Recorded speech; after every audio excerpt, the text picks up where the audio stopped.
has problems. Yes, I know. And also, because I wanted to bring that up immediately because there are some people who asked me in other places that, yes, that is a thing, especially when saves are breaking. And achievements as well, which is not great.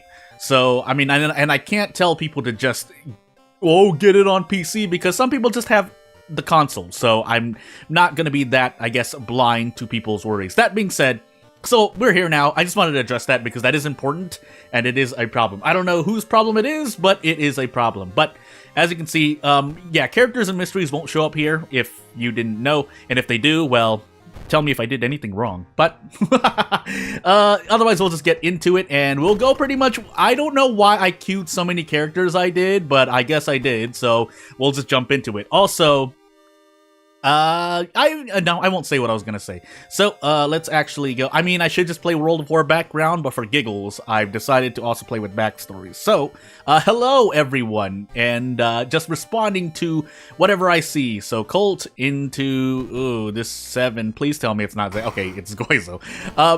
Yeah, so we immediately get into Goizo Cult character exclusive custom character. You'll notice I'm being vague with names and whatnot. That's just to be robot safe. And I said it in the description. I should get this out of the way as I'm autopiloting kind of. But strength, charisma, Takashi-san light, second. But yeah, if any mod creators, if you can understand English, because I know there are a lot of foreign creators who don't speak English and have made a lot of good characters, then yeah, if you have problems, if you want me to take down a video because you no longer want to, you have a problem basically, and you don't want your characters to be available anymore, then I will also take down videos. Contact me on Discord. I have a business email, and one other thing, I guess through YouTube comments as well. Those would be the 3 most likely places. But otherwise, well, I'll get to focusing in a moment to at least talk about the characters gameplay-wise. Lore-wise, yes, Omori things. But anywho, yeah, we'll move on. I think there are a few things that I did not translate, and yes, I did kind of, I was gonna try to say how I translated it in other languages, but if you're noticing that I'm playing characters that don't have an official English translation yet, that's another reason why I put the disclaimer of if you don't want things. Not that I've uploaded these anywhere. I have not uploaded my own personal translations. They are my personal use of the characters, so I translated them myself, and that's why you're seeing them here. But otherwise, we're also getting into mysteries. So, I think some of these I've added back. I hope I didn't add back. Did I really not? Well, if I accidentally play a duplicate one as I proceed, actually, we need to. No, do we need to re-roll this? Yeah, we do, because I think I almost made a mistake. But let's just be sure. Huh. Yeah, I think it's a need to reload it quickly, because I was still on a load that didn't load every single mystery. Not that it really changes much, but let's finally actually get into a run. If I remember to talk about other things, then I will, but until that point, I will also say, now that, you know, I probably have most people who are going to be watching the video as I get into Goizo Cult character-exclusive custom characters once more, that later on in the stream, even if I don't get to other characters, I did want to try to do a thing, and that will be your bonus for, you know, waiting that long, or watching for this long, or if you're from the future, watching, or maybe I'll just use timestamps. I'll probably just use timestamps. Dexterity, strength, second, charisma, knowledge, that does change my lighthouse, so technically, oh noes, the validity and ethic playthrough of a no-stakes run. But anywho, well, I don't have empty bottle anymore, but hey, we're here. So, without further ado, let me just give myself an eye pain, and before we move on. So, part of the reason why this stream was so hastily prepared, well, to my standards anyway, is because I was about to do a video, and I ended up deciding not to do the video, and that's all I'll probably need to say. So I'll be going through the mysteries. Once I start duplicating mysteries, I won't really narrate over them anymore, and I'll focus more on the characters as well, although having so much strength is going to be a big winner in my book, which I guess is why the character also doesn't have as... Wait, do they? Did I accidentally change something? Let me just make sure I didn't accidentally change something I shouldn't have. Why do I feel... Okay, no. It is. Actually, wait. This character is supposed to have something that they currently do not have. Why did that happen? Unless I did something. If that's not the case... Wait, what? Wait a second. Let me just check one more thing. Okay, well, it's fine. Is it fine? It might not be fine. Well, it's fine. And then I picked Household Hell. If you want, to the person in chat, if you want, I don't mind, again, because the custom character is yours. So if you say yes, then I will. If not, then I won't. I just need to check something really quickly now, because I realized that, I kind of really, did the thing. Why is it not appearing? Unless I did something wrong. Let me just make sure of something. Wow, this stream is off to a great start, by the way. Hey, someone who usually plays with modded content, failing to play with modded content. That being said, why am I doing a thing wrong? So, let me just be completely sure. It might be that. I feel like it's this. Let me just be sure, though. Now I have to reload it. If you didn't know, I might as well just give you advice when testing things. But I know. The game doesn't auto-translate mods, which is why I translated them in English, at least the game in English myself. I don't know why I'm setting those things when I'm doing this, but anywho. I think I did that. Yeah, so that was that. Some people add other syntax to their files, which causes things to not work properly. So now we're finally getting into it. Hey, it's a good thing I'm timestamping for the future you anyway. Not that you'd be hearing this if you did it yourself. So, let's get back into it. So, finally, Goizo Cult character exclusive custom character. And let's get into it, sorry. I'll go a bit faster. Light, strength, second, Takushi-san, dexterity, knowledge. Really looking at strength only, though. If I were to give you my, what I'm thinking of, we don't have a weapon, so empty bottle, fill that up, get experience, and I forgot. I was also testing things, but I usually do a run with every custom character, but I was doing last minute things, which is why it is the way it is. So let's just get into it. Again, if I've already done a mystery that I've done since 1.0 came out, so be it. But I will narrate at first. So Outlandish, okay, I'll keep it in mind. Outlandish Odyssey of an Occult Orphan. And as you'll notice, I think almost every single mystery that I've probably going to do is by one person. Shinsuke Nekoyama, age 17, occupation transfer student. Known for unwittingly bringing disasters and lethal accidents on everyone who hangs around him. The next victim of his cursed trait, no! The Nekoyama family, or what's left of it, has moved to their apartment under yours, says Mrs. Redacted. I've heard that anyone who talks to them dies horribly. They're cursed, said. They can't be that bad, can they? Then you decide to pay them a visit. What's the worst that could happen anyway? As we proceed to not do that first, because, let's skip the wooden bat, actually. I would like to actually survive the run, so, we'll even sell it, because I'm going out of my mind. But, monkey wrench, please. And away we go. But, we will be showcasing things and start trying our best to make sure that I've done a good showcase. The teenager welcomes you into his family's apartment. He turns around to you when your eyes gaze upwards, just in time to notice that the old lamp above him is about to fall. Push him away! But, 11 roll on dexterity, why not? You throw yourself at the teenager. You manage to push him out of harm's way, but the old lamp crashes on top of you. Well, hey, thanks for that. We do need to get that treated immediately, but just making sure. And let's away we go. I completely forgot about certain things. I guess I'll look it up later, but name's Shinsuke, the boy says as he helps you stand up. Don't worry about the lamp. It happens around me often. I'm cursed. I get people killed. Gotta say, you're one of the first to get off so easily. He smiles sadly and picks up his backpack. Look, you're cool, but let's meet later after school, okay? So you're there, and he's off to the races as we get rid of this injury. That's even worth selling the painkillers. Because, man, hey, experience! Although it did cost me some doom, so to avoid out-of-funds tragedies, let's do that. And investigate the school. So, yeah, I completely forgot if certain things can take effect. I know you can add things again. I've looked into several things, and unfortunately, I won't be able to go through some of it, and I'll leave things at that. When you and Shinsuke meet again, he is very eager about sharing details of his cursed life. It started 4 years ago. I was a really dumb kid and did something stupid. And now anyone who wants to be friends with me gets in all sorts of trouble. Hey, I've heard there's an occult shop here in Shiokara, right? Could you lead me there? I'll keep my distance so that the curse won't get to you. Alright, cool story.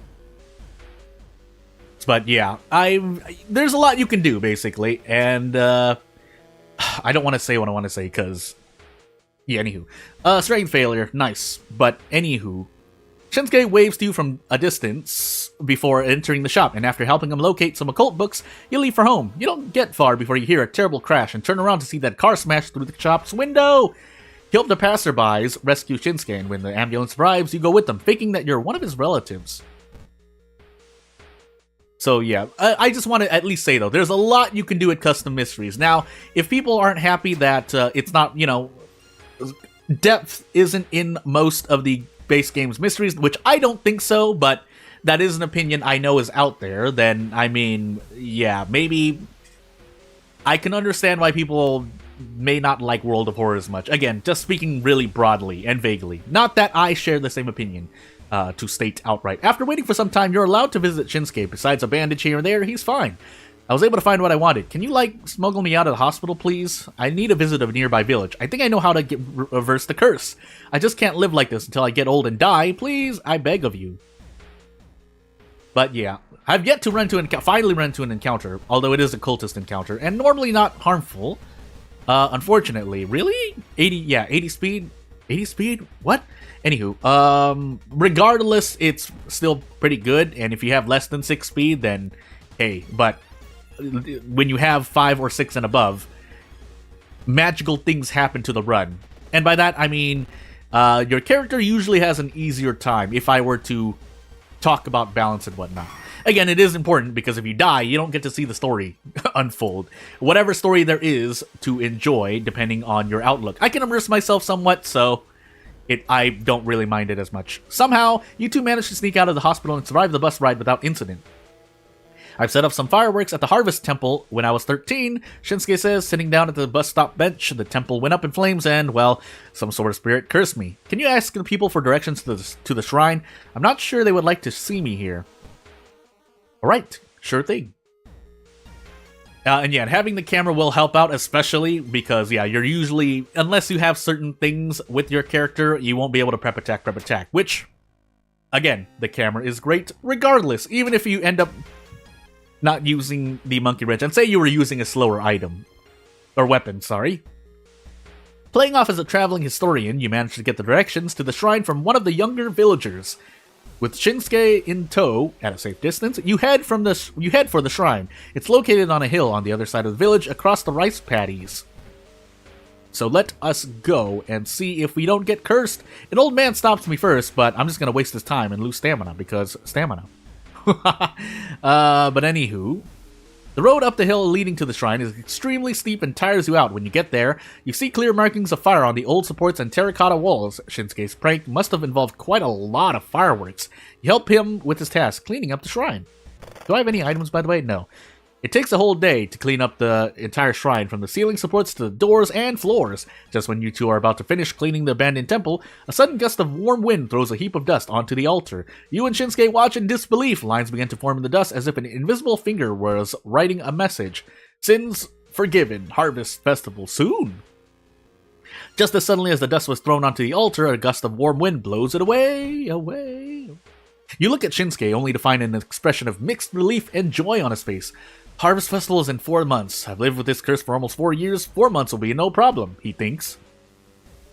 Caught a Koji run recently, noticed the camera got changed. The flash now reduces 10 power, which is normal, but also has a chance for him. Yeah.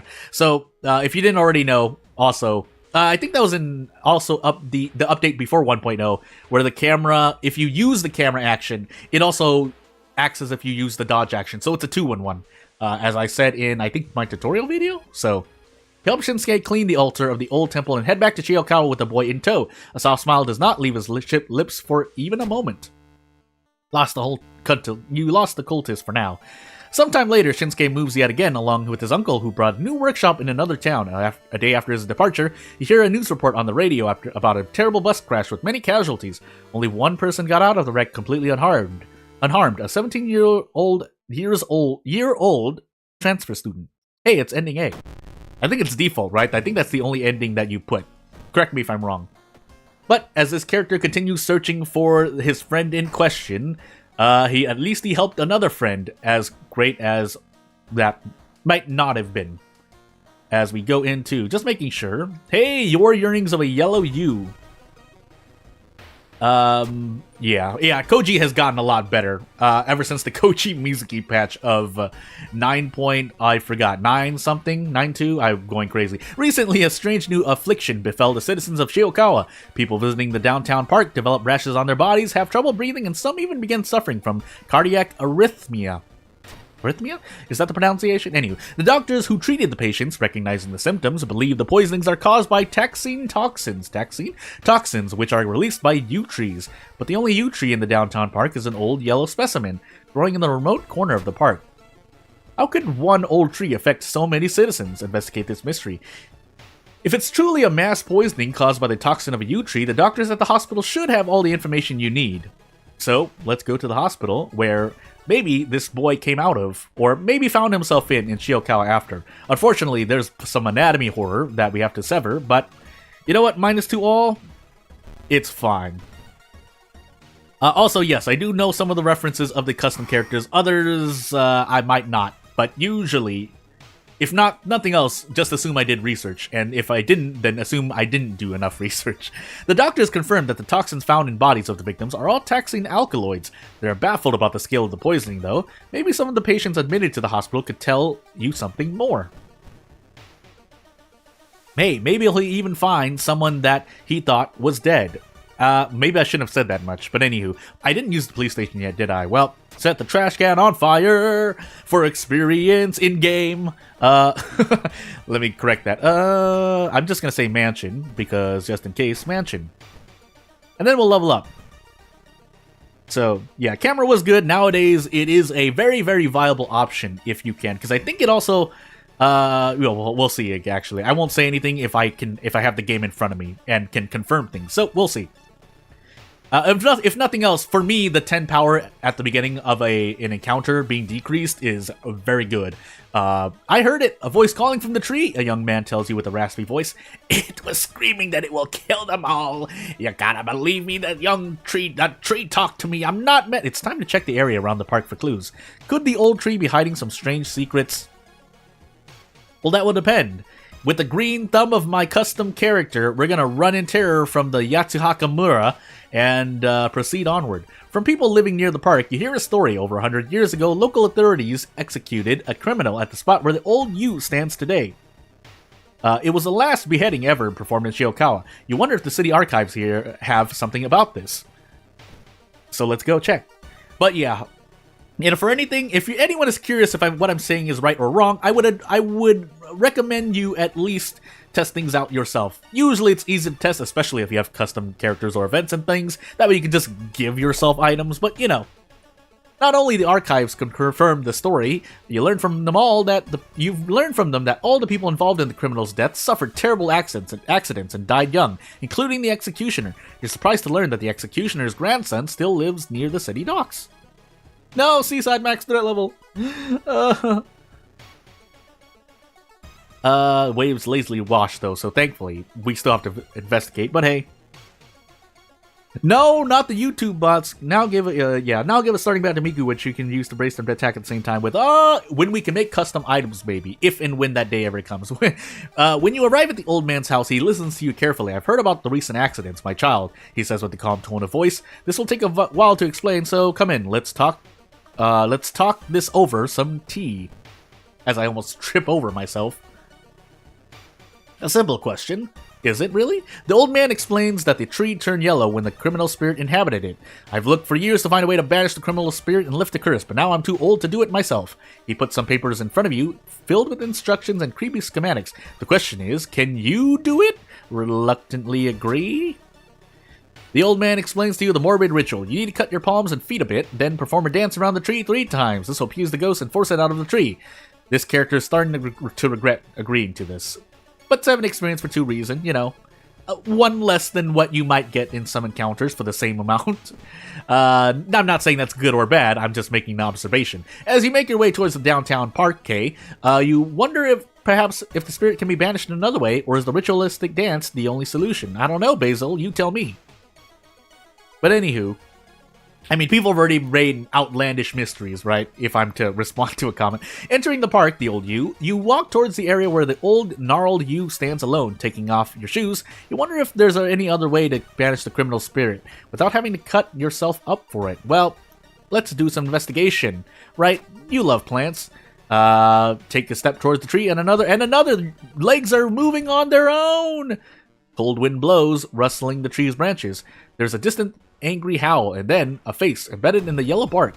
Hey, 31 HP, -1 all. So, I mean, yeah, so because the Harbinger scaling, unless it is supposed to work, but doesn't work, I'm going crazy. But if the scaling does work, then this being left as it is, you know, fair enough, right? But, anywho, they will all die. That's a lowercase l, but if we're joking around, let's see here. What do I get? I do get this. The question is how much I lose for it.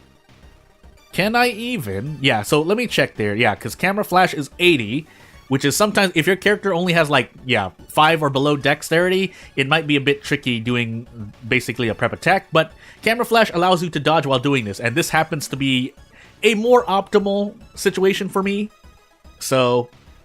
and it lowers the enemy's power, so if I need more accurate attacks, eventually I can probably just fit in a prep and be perfectly fine. In fact, can I even fit in? Yeah. So I can take a gamble here, but soon it won't be a gamble. And as I've said before, the longer you're in an encounter, as long as it's not dealing too much damage, then that's when actions like flash, combat skill would be more valuable. But, anywho. So this should be near guaranteed, and I can keep doing it. And yeah, Blood Moon difficulty scale doesn't apply to custom enemies. Just recently got working. HP damage gain for mystery progression. Small steps with this. Yeah. So that I mean, I'm just making sure of what is true and what is not true is what I'm trying to think about. Actually, could I? You know, I just be safe here. So yeah, just confirming that it's not a positive or negative criticism. I'm just trying to make an observation, just in case anyone misunderstands. So.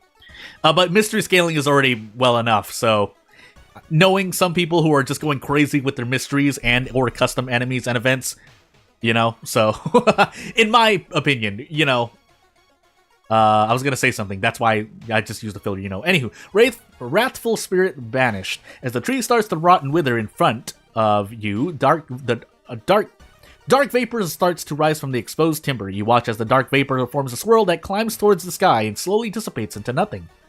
Shakily, you return to the executioner's elderly grandson to inform him of success. You gasp in shock when you see an ambulance parked in front of his house, though, the vehicle's lights flickering rapidly. After you watch the paramedics carry the body of the old man into the ambulance, you introduce yourself to one of them as the old man's relative. Sorry for your loss. We believe it was a cardiac arrest. One of his neighbors found him outside, but he was already too late when we arrived. Returning home, there's a shiver as troubling thoughts enter our minds. Did the old man pass away after he banished the criminal's ghost, or maybe he was the wrathful spirit's final victim? Well, Basil can be sure of one thing, though. With the criminal spirit banished, I say, as I proceed to just say names outright, but hey, no more people will fall victim to the curse. The city is safe. Once again. Question mark? Many of the patients suffering from toxin poisoning are able to recover fully in the coming days. In the meanwhile, you learn that the local authorities have decided to cut the withered yew tree down, just in case, they claim. But, yeah, it could have been a lot worse. With mystery scaling, that's a lot worse. Thankfully, I'm a character with great strength, and a camera. But we get time skip, so oof, my doom.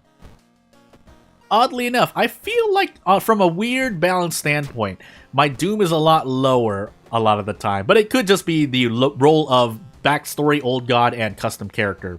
We'll see. Strange sightings of the shadowy silhouettes? There it is again, another of those creepy shadowy beings looking at us from the nearby alley over that cut-down yew tree. When you approach one, they flee. When you run away, they keep staring until you lose them in the crowd. It's the 4th time you've seen one of them in the past 3 days, but when you ask around, no one else sees them. Are you losing your mind, or is there something really weird happening, like a daydream, where people are different than they are in reality? Well, anywho, you hate the creepy stare of the 2 tiny eyes shaped like pinheads. You shake their gaze off and start to move. As always, you can simply lose them in the crowd. So let's try to lose them in this alleyway, I guess is the thought. But in this alleyway, we see a treacherous reflection, and well, that's not cool. Insmasu look. This character has an Insmasu look.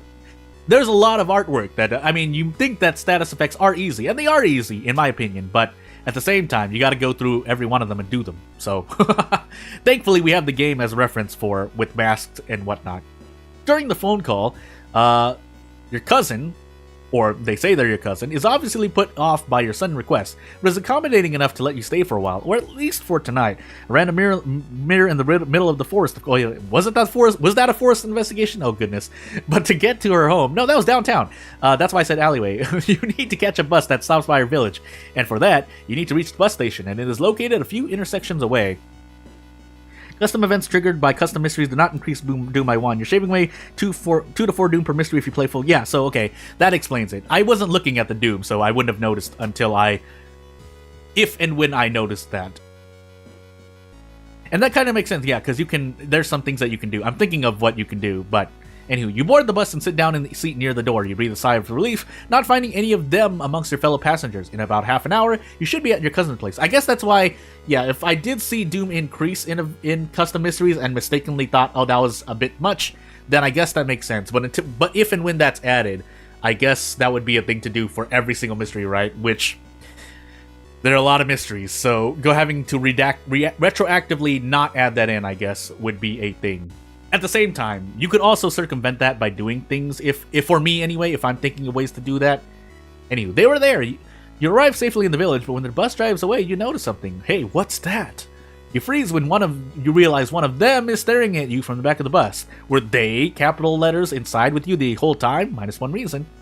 Basically, cadavers are more, not acceptable, but I lost the term or word. But yeah, cadavers are more acceptable in custom events. So, shaken, you walk towards the large house at the outskirts of the village. It's where your cousin and her parents live nowadays. You dare not to look into the windows of the buildings you pass on the way, fearful that you might see one of them somewhere. Basically, if you add +1 Doom here and there, then I would understand. But, I mean, I guess you could also not say that and add Doom. That way, you quote-unquote fake the Doom increase from investigations, but then you'd have to, again, retroactively remove that when that's fixed. But, anywho, when your cousin opens the door, you freeze in terror. You ignore her cheerful smile and hand raised in a greeting. They are standing right behind her. This can't be happening. You scream in horror, startling your cousin. You run away as fast as you can, -2 reason. Cadavers like that. So, yeah. Before you even realize it, you're sprinting down the road through the forest. Actually, I should check some. But anywho, Shiokawa lies on the other side, but you're not sure if you really want to go back. Unfortunately, you can't stay in the forest forever. Night is approaching fast, and it's starting to get cold outside. So yeah, if nothing else, seeing someone run through Harbinger to see what you want to change and what you don't want to change. I just stubbed my foot. Thankfully, it didn't hurt too much. Otherwise, I would have screamed out loud. But anywho, the allies. Oh my goodness, help. The alleys, the buses, your cousin's village, your entire hometown, they're hiding everywhere, ready to accost you. You run across the streets, trying your hardest to not look at the black faces and creepy stares all around you. Home! You can only be safe at your home, in the apartments. Also, let me know that if my audio's too loud, too low, if the game audio's too low or too loud, I'll try to fix it, but also, at times I know it can be the viewer as well. Had a lot of trouble with Doom in the first Nuzlocke. Yeah. Well, did I? Well, I can't remember. It's been a while. Or, as I'm saying, more than a few episodes. Silent stairwell. After running up the stairs, you turn around and look back to the ground floor. It's quite silent in here. In fact, you can't hear anyone coming from the outside. Did you lose them, after all? You can't live like this! My reason! The character screams in horror, the black shadows creeping into their own mind. I'm about to die, by the way. It's fine. If I die, so be it. In the wardrobe, you look around your apartment for a hiding place. The wardrobe should be large enough for you to fit in. Yeah, cut custom enemies not forced by custom enemies. Do the Doom counter correctly. Events. Oh. Really? Custom, yeah, not forced by custom enemies. Do work to do. Huh. Oh, or events. Sorry. Yeah. So that. Yeah. I mean, we'll see what happens. I'm sure things are on a priority list for the developers, so hey, did I accidentally go twice? Hopefully I didn't. When you wake up, your body aches from the cramped area you slept in. Slowly you open the wardrobe's door and leave. The sun is shining happily through the window straight into your weary eyes. Cautiously, you approach the window in the kitchen and take a peek at the street below. There's some passerbys, the mailman, the elderly landlord, but you can't see them. anywhere. It's as if they've disappeared. You can only wonder if they're gone for good or not. For now, however, with the reason at 1, we're safe from the creepy stares. From that day onward, whenever you see them and your apartment block is nearby, you know that you can return home and hide inside your wardrobe. One day, as long as you're not a recluse, when it will be too much for you, you think you'll hold yourself up there and never leave again. Hey, ending A. So, actually, I should just talk about it a little bit, because it does apply to a general level, as we grab Survivor's Instinct and Reason. But, I did forget my second encounter if you had that. But, yeah, so there are some people who might want events to be less disconnected, if that makes any sense, in terms of the overall arching, story of either a mystery or the whole run, but at the same time, again, I can really immerse myself, so it's not a problem, but I can see how that's a problem for some players who are like, well, you're just going into a placeholder or like a stock event and doing something, and then you get back to the mystery. So I lose my immersion, which I can see how that's kind of a thing, but at the same time, otherwise, now we have custom mysteries where you're basically just asking at that point, if you're that type of player, to have a custom event for every single step of a custom mystery, and then they all come together. Now, obviously, there are only so many endings and stuff you can do, but at that point, I can't really say anything in the defense of someone. Also, 40% Doom, but anywho. Let me see. This passes priority on Steam integration. Yeah. Cloud, yeah, it could be cloud saving, Steam achievements, Steam Workshop for mods, or any combination of the, yeah, nobody knows. Again, it's, a thing, and yeah, I think we're still waiting for... A lot of people also want the Steam Workshop, but as we go into a surprising story of a succulent salt shrine, we'll see what actually happens. Again, we can as the community try to influence what happens, and obviously some suggestions from the suggestion channel have been used, but ultimately it's up to the developer. So workers who were digging out a tunnel to expand the railway network around Shiokawa have made a startling discovery. Inside a cave, they've... Oh no, I was gonna do a bit, but I actually tripped myself up here. They've found an old shrine built out of rock salt and human bones. The police and the local authorities have asked the citizens to leave the shrine alone, lest they, in capital letters, come. Thinks the character's paranoia. But everyone is hoping to take a glance at the mysterious temple, or perhaps acquire a souvenir or two. For you, the emergence of the shrine in these strange times is all but coincidental. No, typo. For you, the emergence of the shrine in these strange times. Yeah, these are questions you have, and perhaps you can find some answers inside this shrine of salt and bones. Mod installation would be so much easier. Mods creator could just upload to the workshop. Of course, obviously, there might be some bugs like, when you try to install from the workshop, it doesn't go in correctly, and then that can cause a whole thing. Again, I don't know who would be in charge of that, but oof. Everyone, from local historians to bar owners, is excited about this discovery, hoping that the shrine will become a tourist trap. Intrigued, you decide to check it out yourself, so let's check it out and see how much Doom increases by.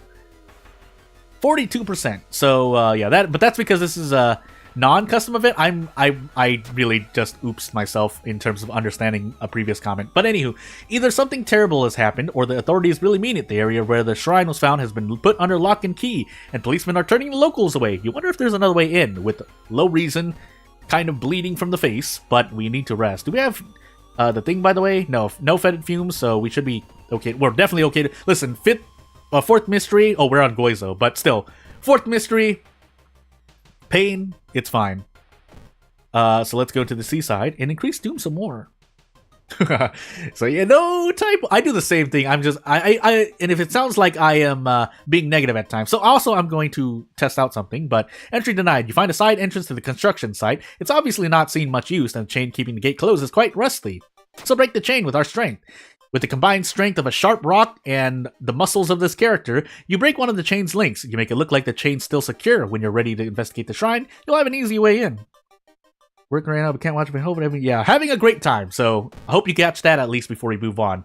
I wanted to say more, but I don't want to take up more time in case you need to get back to work. So the origins and builders of the strange shrine are shrouded in mystery. Perhaps you can learn something about its past from the City Hall's archives. Maybe. Let's find out. Work hard. Agents of Goizo, in the meanwhile, around us in the workplace, are still in decreasing reason. It's a lot of reason loss. Great Skunk was here. Yeah, you're told that a famous the other modder whose mysteries are pretty much also being used here on these videos and streams. A family of famous salt sculptors lived in Shiokawa 100 years ago, but they moved to a nearby village for unknown reasons. Fortunately, there's a bus line that stops by that village. Hopefully the sculptors' descendants still live there. So into the village we go. But meanwhile, first, before we even get to the village, we have to smack this magician that's in our way, that we can thankfully, well, either this or this. Alternatively, let's just go out of our minds and do this. That way maybe I can save some turns. Yeah, I might as well just do this. Even though it's 3 doom, so I should be bracing, but hey, we have the doom, we have the power. We dodged the attack, thankfully. This next one, however, not so much. And, well, we dodged it, never mind. So let's just go out of our mind and take a whatever percent, I think 80-ish% binomial distribution. An elderly elderly villager shakes her head. That family is long dead. Violence and insanity have claimed their lives. Their grandson lives in the nearby forest, but nobody's seen him in years. I would stay away from him if I were you. So let's go into the forest and disregard danger. It's said that a famous priest died on this rock, says the vanilla event. Nah, it's too risky. Let's just take stamina damage. You find the decrepit house of the sculptor's descendant and his skeleton covered in cobwebs and rotten clothes. You return to Shiokawa the first chance you get. Storm clouds arrive from across the sea. The rain begins to fall as you walk towards the sea, the construction site. The underwater city is rising? That is... I don't know what that is. I don't know what that is. Drowner sponge, by the way. Oh, my goodness. My reason, please! I'm trying to survive here. I can almost hit this, but in the end, I could just run away too.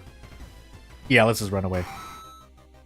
Using the side entrance you found earlier, you get inside the construction site. You wonder what exactly you'll find inside the Salt of Shrine and Bones. And Shrine of Salt and Bones. I kind of tilt my head and just felt disappointed. But anywho, hey, look around, because why not? Ritual dagger. We don't need it. Or this character doesn't need it. A loud rumble interrupts your investigation of the cave in the salt shrine. While wondering where the noise is coming from, you're too late to notice the cracks in the salt-encrusted cave walls. And yes, I could cheat and look in the files to see what the best course of action is, but let's not do that. As part of the cave wall comes crashing down onto the shrine, seawater starts rushing in. You and Kyrie are knocked off their feet by the sudden deluge. The opulent shrine, built out of salt and bones, is smashed apart by the waves. You wrap your hands around a large stalagmite, and so does Kyrie, to avoid being swept by the current. Hey, what are you doing here? A curious whistle... Obviously, it's supposed to be you. I'm just having fun at the bit. But curious whistling sound makes everyone turn around. It takes them a while to process what they're looking at. A pale white squid with dozens of tentacles thrashing about in the water. The alien being nimbly navigates the strong current and quickly escapes into the sea. The whistling sound is soon... Yeah, so that's in Smasuluk, sorry.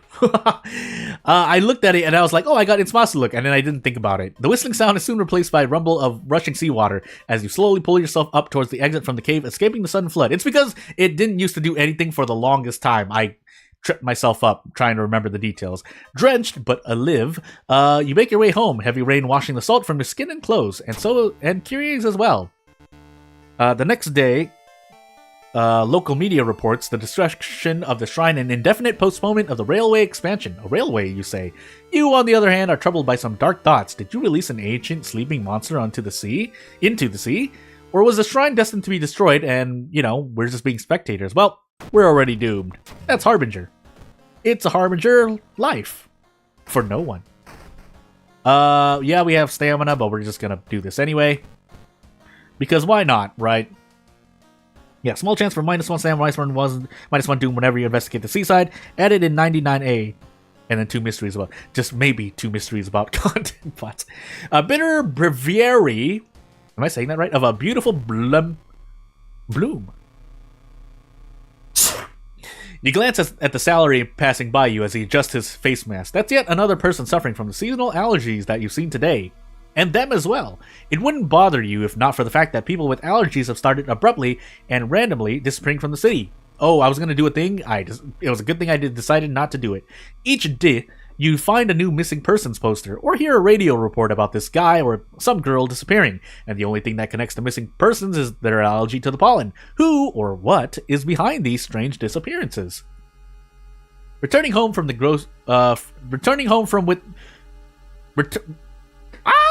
returning home with the groceries, I'm just gonna say, you wonder if maybe some of your neighbors know any of the missing people. It wouldn't hurt to ask them. Am I going crazy? Anywho, apartments.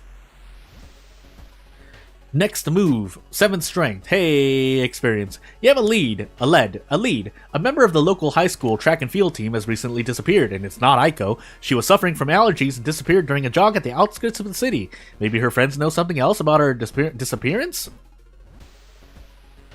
Same side quest. Really? Oh man, there's so many games I wish I could play, but oof. Hello, young witch. How are you doing today? We have stamina to lose. How about you? 85%. I could camera if I'm feeling hasty, but hey, we can get what we get, so I'm just gonna take my way out. 6 damage. Pain. A box cutter. You learned about another person who has gone missing.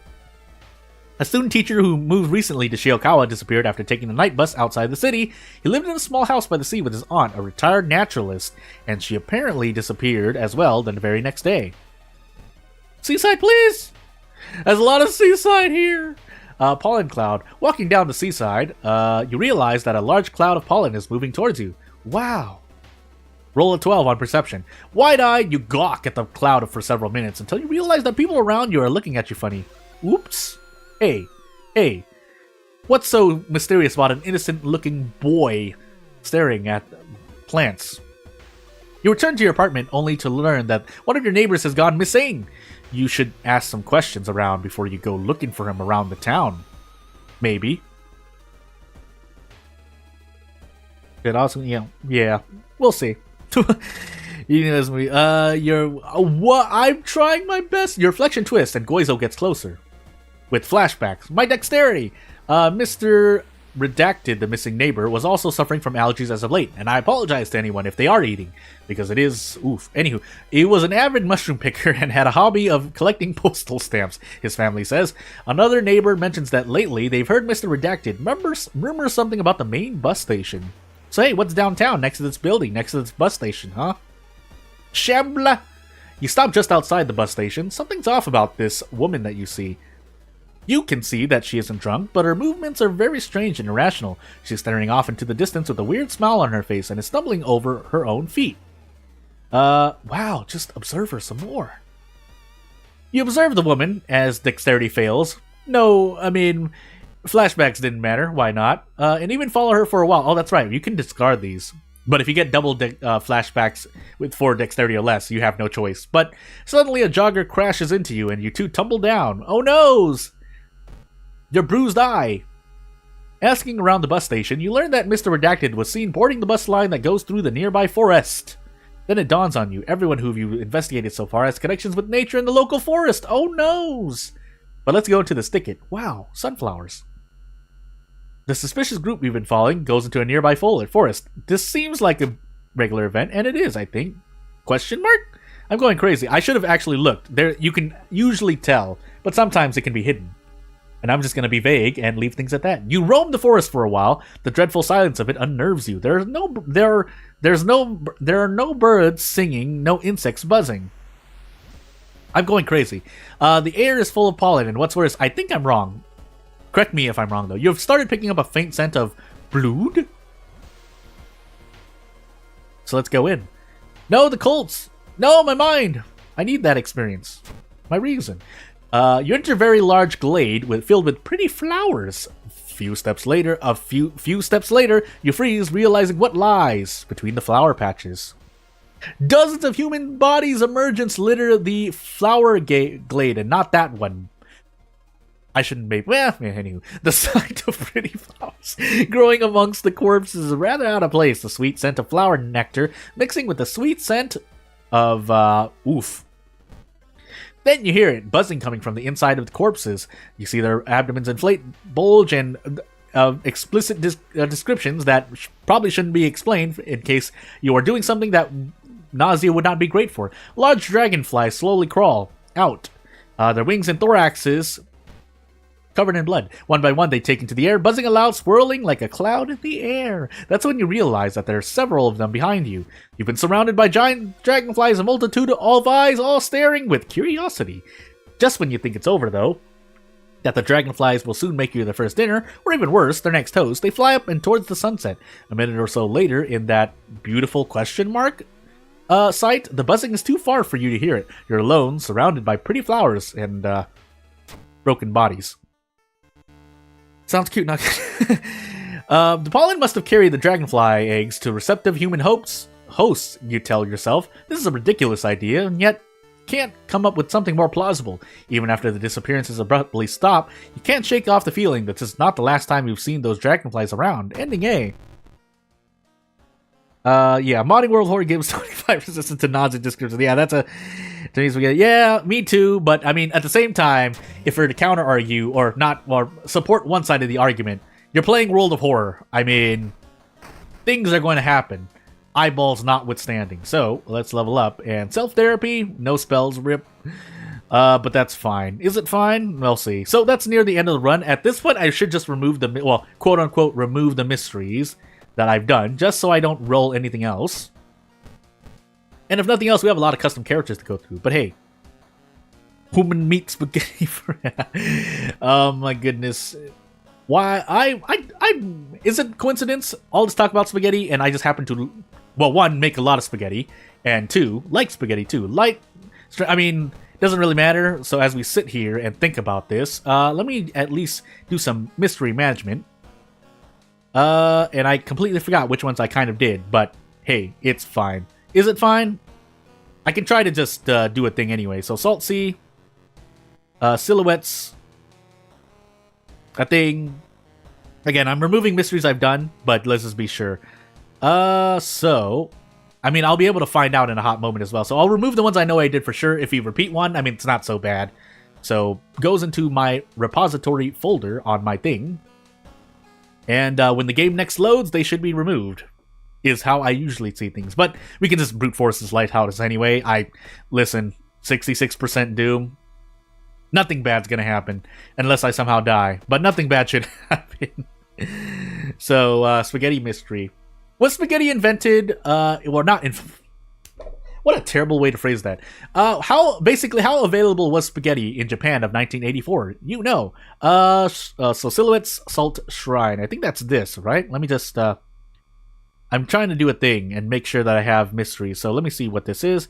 That's seashells. This is Salt Shrine. So I accidentally tossed a mystery into the repository. That was not... I think? No, I think it was. Yeah, it was. So, anywho. I completely forgot, so let's just guess. Hey, 25%. And we'll move on. So, yeah. But this custom character as a whole, starting with as much strength as they do with the camera that you get, is very, very good, basically. We'll even gamble on this, even though I shouldn't really do this, but hey. Overall, though, hitting 3 out of 6 at the ass, so... Theoretically, zero memory, Paris parable of a putrid pasta. Oh no, it's the pasta mystery. I won't take that idea. No, don't look at me like that. As we run away and hope you find your friend, you're stuck in Sea of Shiokawa until I turn off the game. That took 40 minutes. Oh goodness gracious. I displayed 10 characters. I don't think I'll get to them all. Anywho, let's see if what I did. I think it does, but I have not confirmed it yet. Let's find out. As we move on to a certain witch, and actually I need to look at a thing. Scar's backstory, because that's 8. 8? No, this is 8. Never mind. Curious birthmark. Don't really set anything else into 2, so...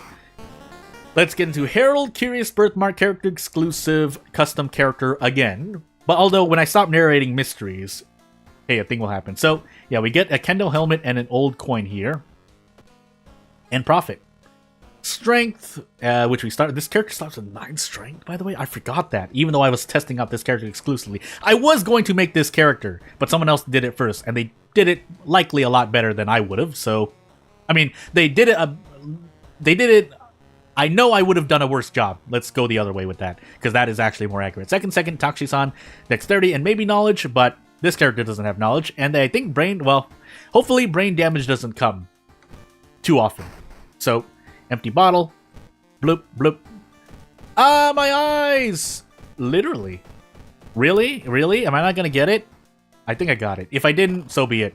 But let's put on actually a bee costume and move on with life. So, your morbid mystery of a marital madness. And all credits as they do. Again, I don't want to say names in case things happen, even though I should be completely safe. But hey, knowledge too. People die when they're killed. Yes. Because, you know, I shouldn't say it, just in case of spoilers. But hey, kid, did you hear the news? No, beauty son. One of your elderly neighbors greets you at the entrance to your apartment block with bad voice acting, following it off somewhere in the distance. Mr. Moriyama is going to marry again, and it's that waitress girl from the restaurant down the street. I can't believe he had the guts to ask her out, and that she would agree too, she chuckles mischievously. Aren't they almost 15 years apart? But hey, good for him, and might get him out of the dumps, you know. Soletta has to agree. For once, something is going well for someone in this cursed town. That she has no idea where she is, or is it? A shiver runs down her spine. You know what? I'm just gonna go full degen and just use names. Maybe question mark. It's been a year since Mr. Moriyama's first wife died in a car accident. Soletta can't help but feel happy knowing that someone is able to feel happiness, and he was able to move on. She should pay him a visit and congratulate him. But yeah, I think specifically I'm going to be doing a thing with this character. And another one I think that came out today. So, yeah, we'll see what happens, because it's going to be tricky for me to do the thing I want to plan. Soletta finds the apartment locked, actually. And then she remembers that in the mornings, he's working at a shop. It's located at the docks where Mr. Moriyama sells fishing nets and spare boat parts to the local fishermen. So the stamina monster runs to the doomed seaside, which actually, first she visits the police station, actually, to ask about her wife. Question mark wife? Couple? Girlfriend? It's hard to tell with the timing of things, but hey, she's running over to the cliffside. Troubled shopkeeper. When Soletta enters Mr. Moriyama's shop, he's happy to see her and greets her warmly. When she congratulates him on the upcoming marriage, he suddenly goes silent and turns away from her. Don't stun this guy, Mr. Moriyama-san! Oh god, I'll stop. I can't. I don't think I'll be able to maintain that for long. Oh no! Something in the background! I can't help it. No, he scratches his cheek nervously. While I am doing things in the background, obviously the mic will still pick up things. Look, kid, I'm a bit busy. I'll be visiting my first wife's grave later today, so if you want to chat, can we meet at the cemetery in a few hours? Now, if you excuse me, I'm really busy. +5 experience. Why was he so secretive all of a sudden? Soletta decides to find out what's happening. About 1 hour later, she decides that it's time to meet her neighbor. The cemetery is located downtown. Hitting 1.0, draw all the anime pixel artists to Discord. Yeah, I'm up for it too. As you'll see probably in the stream. I was thinking of only going 2-3 hours. We'll see. I guess I'll just go till I drop. When she enters the cemetery, it's eerily empty. Soletta spends a few minutes walking between the graves before she spots Mr. Moriyama standing before his wife's grave. The neighbor is clearly startled by her presence. Oh, why are you here so soon? I still have things to do. That's when you realize someone is standing behind him? Soletta opens her mouth in utter shock and disbelief when a rotting corpse steps from behind Mr. Moriyama, clutching onto his arm. The neighbor doesn't seem perturbed by her presence at all. Is that his dead wife?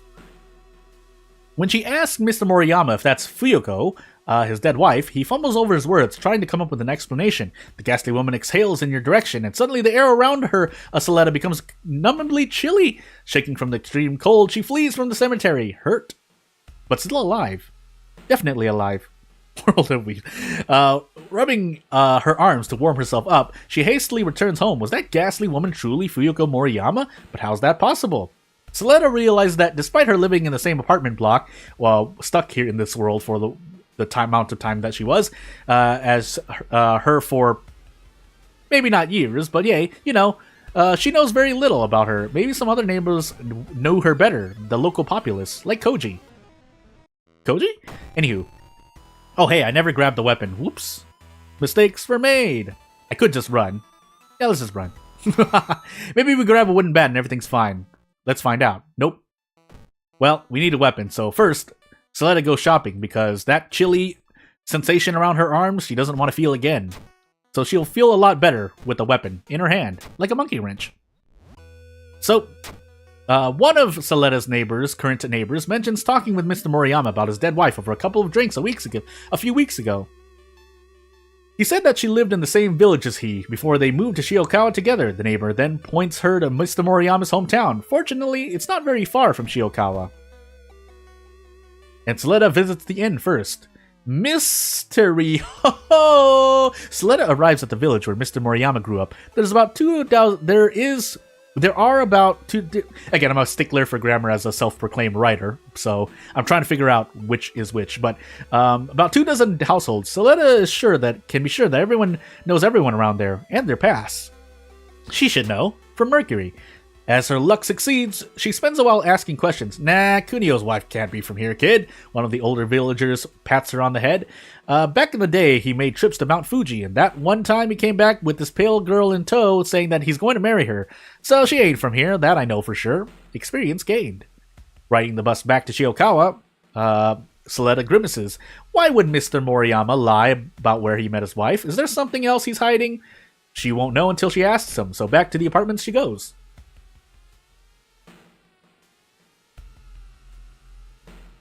But first, Suletta receives an autograph from a legally distinct person.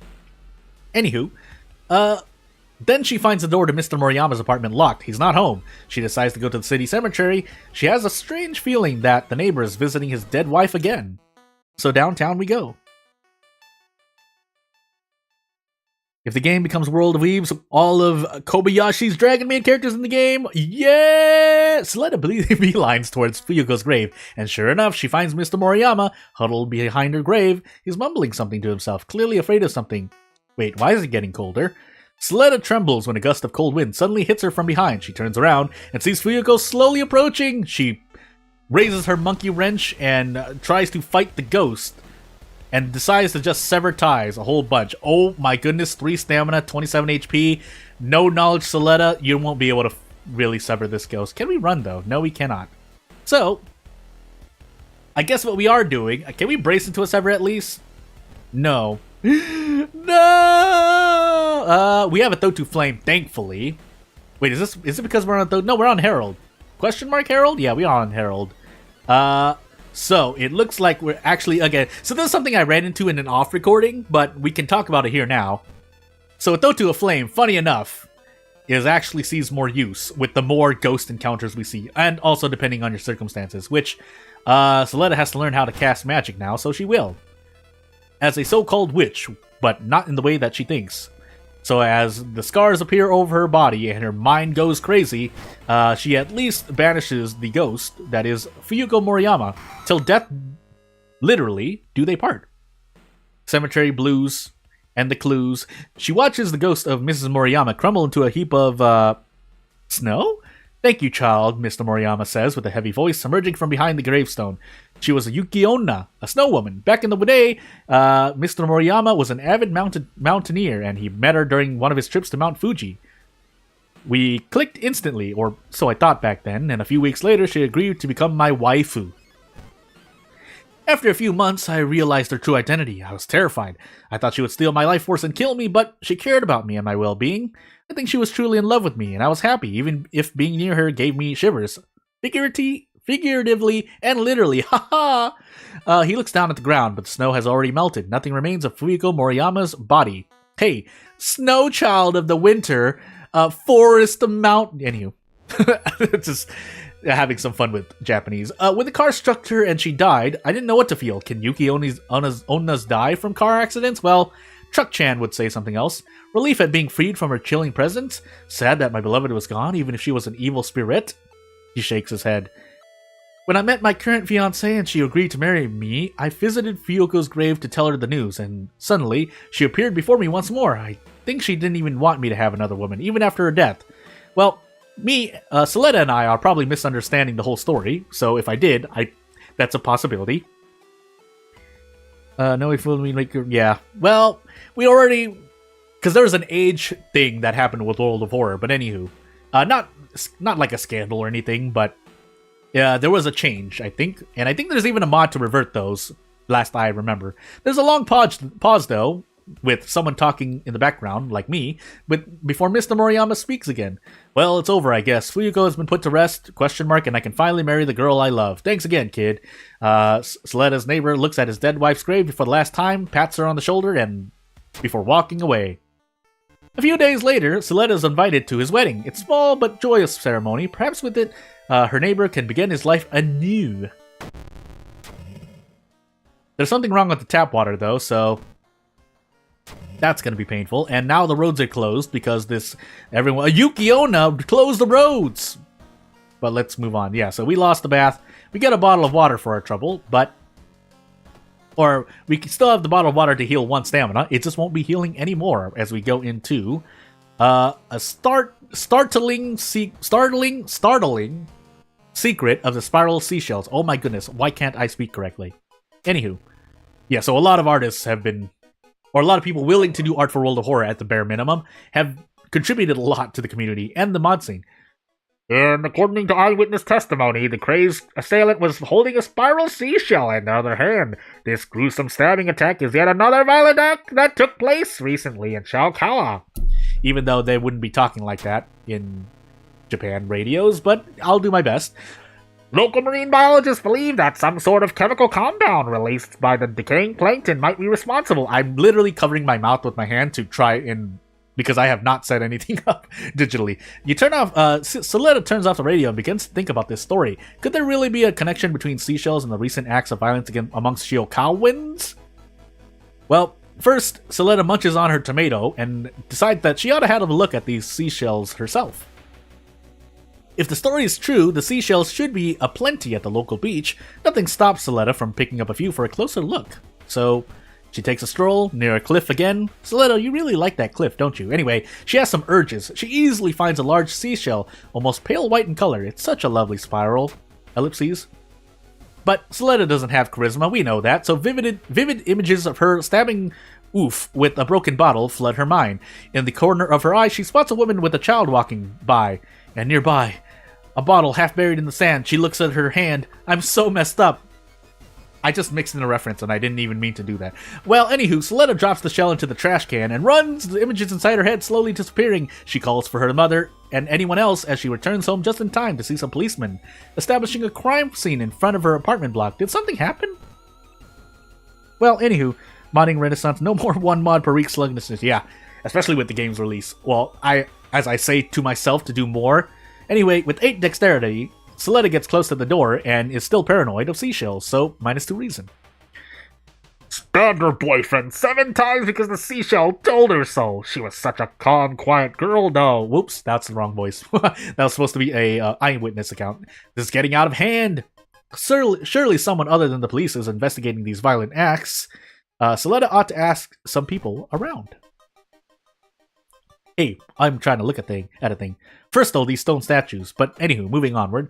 Suletta learns that someone at the local high school is very interested in these cases, a professor or some such. Oh, that's right, I am on a 7-8 second delay, so if I react slow, hey. But if Suletta's lucky, in the meanwhile, she should be able to find her there. So, let's find the professor. In the library, maybe. But first, this park guest. Suletta looks outside and becomes scared by someone creepy jump-scaring her at the window. The woman that Suletta is looking for is a retired history teacher. She's a native of Shiokawa who apparently warned the locals about the seashells, but no one would listen. She has to ask the professor about this weird case, if only she could find the address. So, staying in the library for addresses, and running into a forgotten specimen that is going to be one-shot by this monkey wrench, hopefully. 15 damage, no random item stats, should be 15 damage, otherwise I'm gonna cry. But I need reason, so actually let's rest as well. Suletta obtains the elderly historian's address from one of the teachers. As it turns out, she still lives in Shiokawa, just a few blocks away from the city center. Suletta knocks on the door and a raspy voice tells her to enter. Surrounded by old encyclopedias and outdated atlases, the elderly historian is sipping her tea, eyeing her quizzically. The seashells by the seashore! Doing Suletta things with the seashell. The repeating cycle of the awakening, the old woman then launches a lengthy tirade about sunken cities, sleeping squids, and dying stars, all according to patterns observed by the astronomers of old. I tried to warn them, but they didn't listen. They never listened. The old lady rocks in her chair, back and forth. +2 Doom, +5 experience.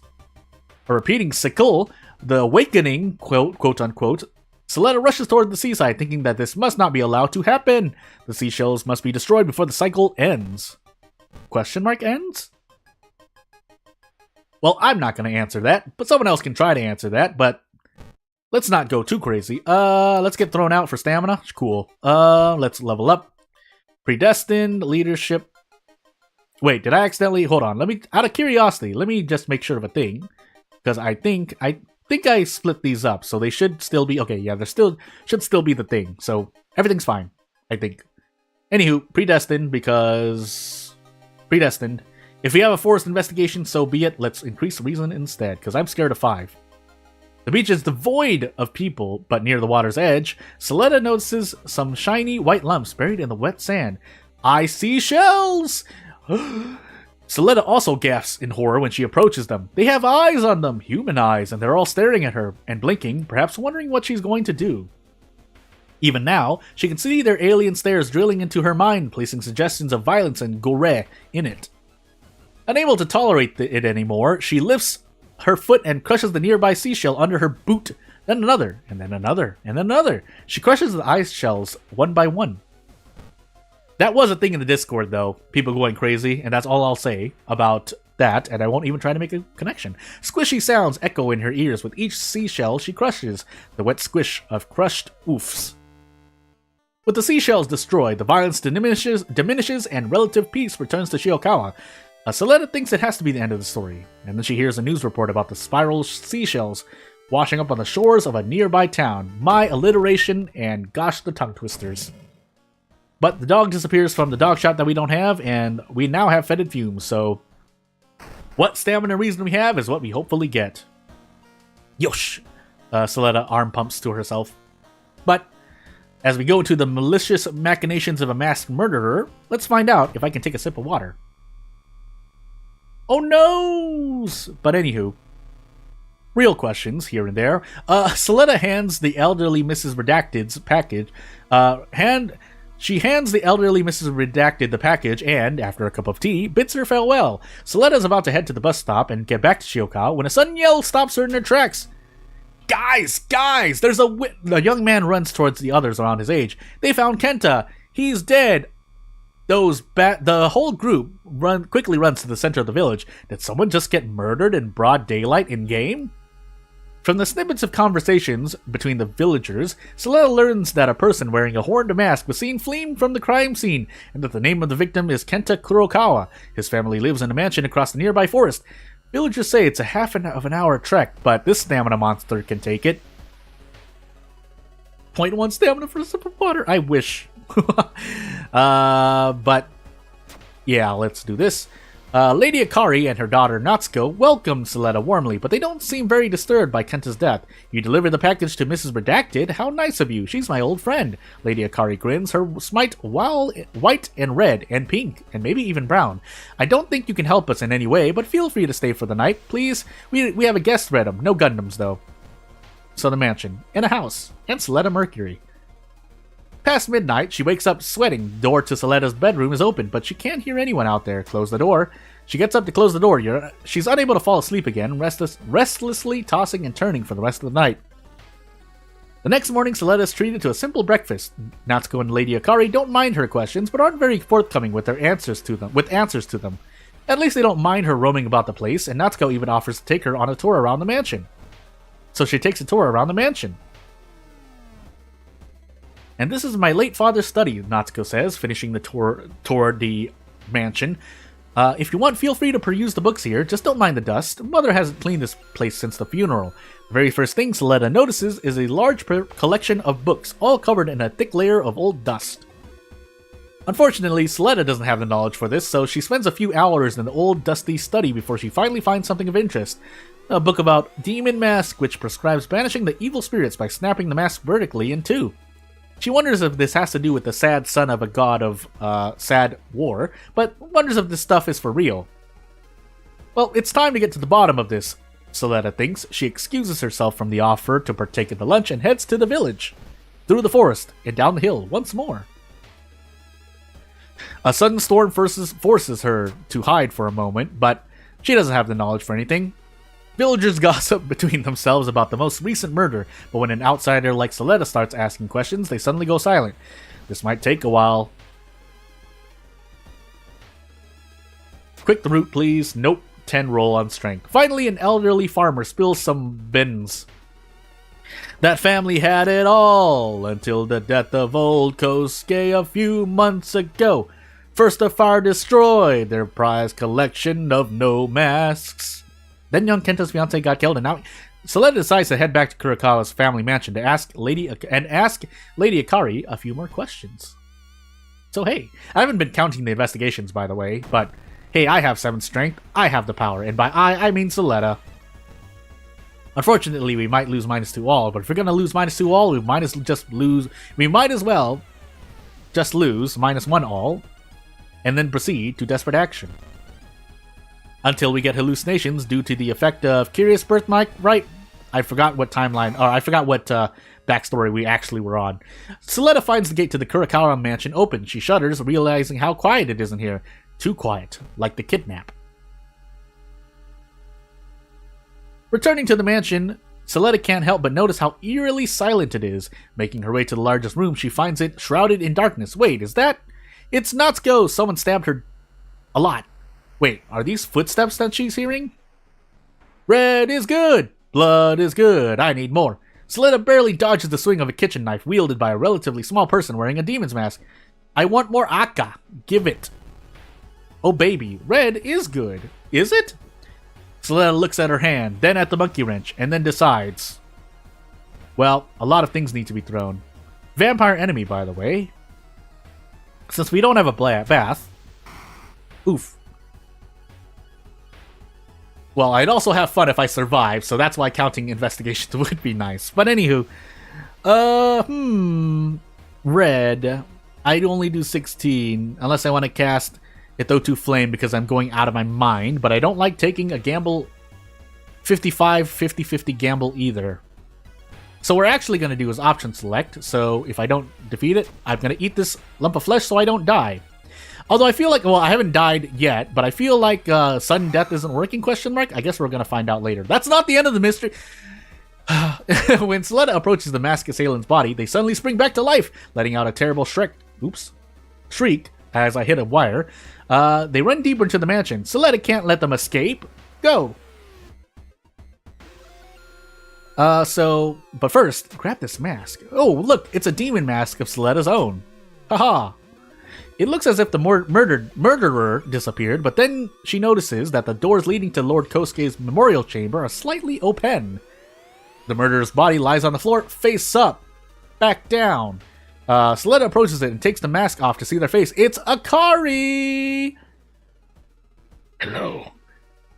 Soletta screams in surprise when the horde mask suddenly speaks, its mouth twisting up in a wicked twisted grin. Do not be afraid. I am friend. I am pal. I can give you power. Great Powler. The masked voice turns into a whisper. Just put me on your face. Put me on! Put me on! Soletta almost falls to the floor under its influence, hitting her head in the process. But in the last moment, she snaps out of it and looks at the mask defiantly. Put it on, I command thee, it yells, but she's deaf to its oddly Renaissance demands. Remembering what she's learned about evil masks, she snaps it in half. It lets out a terrible "Eee!" as warm blood starts pouring from its eye sockets and split mouth. A few moments later, Soletta starts hearing police sirens slowly getting closer to the mansion. She decides to run away as fast as she can, as fast as Soletta can. I said the wrong name. Anywho, avoiding the villagers and the police, Soletta makes her way to the bus station and returns to Shiokawa. Next time an elderly neighbor asks her to deliver a package, she ought to find some sort of excuse to refuse. But more holes are spreading. You don't understand. Weird epidemic. What? Time skip? No! Soletta is being brought back to her dimension. But first, yeah, I'll take max stamina. Why not? Probably not the best thing to take, but if we die, we've done the character enough justice, I think. So when a demon mask tries to be romantic and intimate. Oof. Oof. So I wanted to, I guess I'll do the salty run back for the mysterious enigma of a manic episode, because I don't know why this crashed during the recording of the video. It shouldn't crash anymore. But might as well do this part. So Soletta knows she's supposed to take the train today to the village outside of town and investigate a shrine that girl disappeared at last week. But is it such a good idea? Well, after Soleda's alarm goes off, she rolls off the bed with bed hair and gathers the things before heading downtown. Soleda's presently surprised to meet an old friend that she made in Shiokawa while waiting for a train. She's undoubtedly changed a lot since she's last seen her. These days, she's moderating a web forum dedicated to the paranormal. Maybe she knows something useful? Nah, just invite her for coffee. Over the coffee, Soleta learns about an old god slowly waking up to rule the earth once again. Oh, you don't say! Could this be the cause of the weird events happening lately? Yeah, so while it seems like a vanilla event, why are you narrating over a vanilla event, Jordan? Well, you'll find out. So Soleta's alarm goes off again another morning. She rolls off the bed and heads downtown with bed hair. Soleta's presently surprised to meet her old friend while waiting for a train. She's undoubtedly changed a lot since she's last met her. These days, she's moderating a web forum dedicated to the paranormal. Maybe she knows something useful. Oops, no funds. But hey, over the coffee, she learns about an old god again, slowly waking up to rule Earth once again. You don't say! Could this be the cause of the weird events happening lately? Well, Soleta wakes up again, her alarm goes off, and she rolls off the bed with bed hair as she gathers her things and, well, wait a darn moment. Into the alleyway. What the hey! Soleta's surprised to meet her old friend again while waiting for a train. She's not changed at all since she last met her, yesterday. She starts talking about moderating a web forum dedicated to the paranormal, to which you finish her statement for her. She looks confused. Hey, I have the no funds, I have the power. Well, Soleta, though, doesn't have any money, but seeing as she's in dire straits, her friend offers to buy. Over the coffee, Soleta explains that she just did this 3 days in a row now. She wonders if she's somehow been caught in a time loop, repeating the same events over and over. Only Soleta could forget the same events happening 2 days in a row. And now Soleta wakes up again, rolling off her bed with bed hair, rushing out the door and heading downtown. Help! Mirin-san! But anywho, she's not at all surprised. Soleta's not at all surprised to see her old friend on the train platform, and she's beginning to get upset. She immediately starts going on about the time loop and how this fanfiction is the same day 4 times in a row. Help! She asks with 1 charisma in a row, so desperately. Her friend believes Soleta and takes her to a nearby cafe for a coffee, her treat. The situation reminds her of a story by a very certain thing, but let's just say the girl who leapt through time. Maybe you're controlling it, the friend says, and you don't know it yet. Soleta's alarm goes off, and she wakes up and jumps off the bed, throws herself out the window as well, and lands on her feet to run downtown. Why? Why is it still today? Why can't it be tomorrow? Soleta runs through the alleyway once more, and sees her friend on the train platform again. How does she try to break the loop? She just walks away, losing reason. The friend notices Soleta and tries to talk, but Soleta just keeps on rocking. She hears crying, and it breaks her heart, because she can't leave her friends behind. Unfortunately, her alarm goes off once more, and as Soleta sits up in the bed and wonders if she should even leave the house today, she thinks she might already be dead. She's stuck in Shiokawa, how can she know? Soleta sees her friend on the train platform again. There's only one way to end this, isn't there?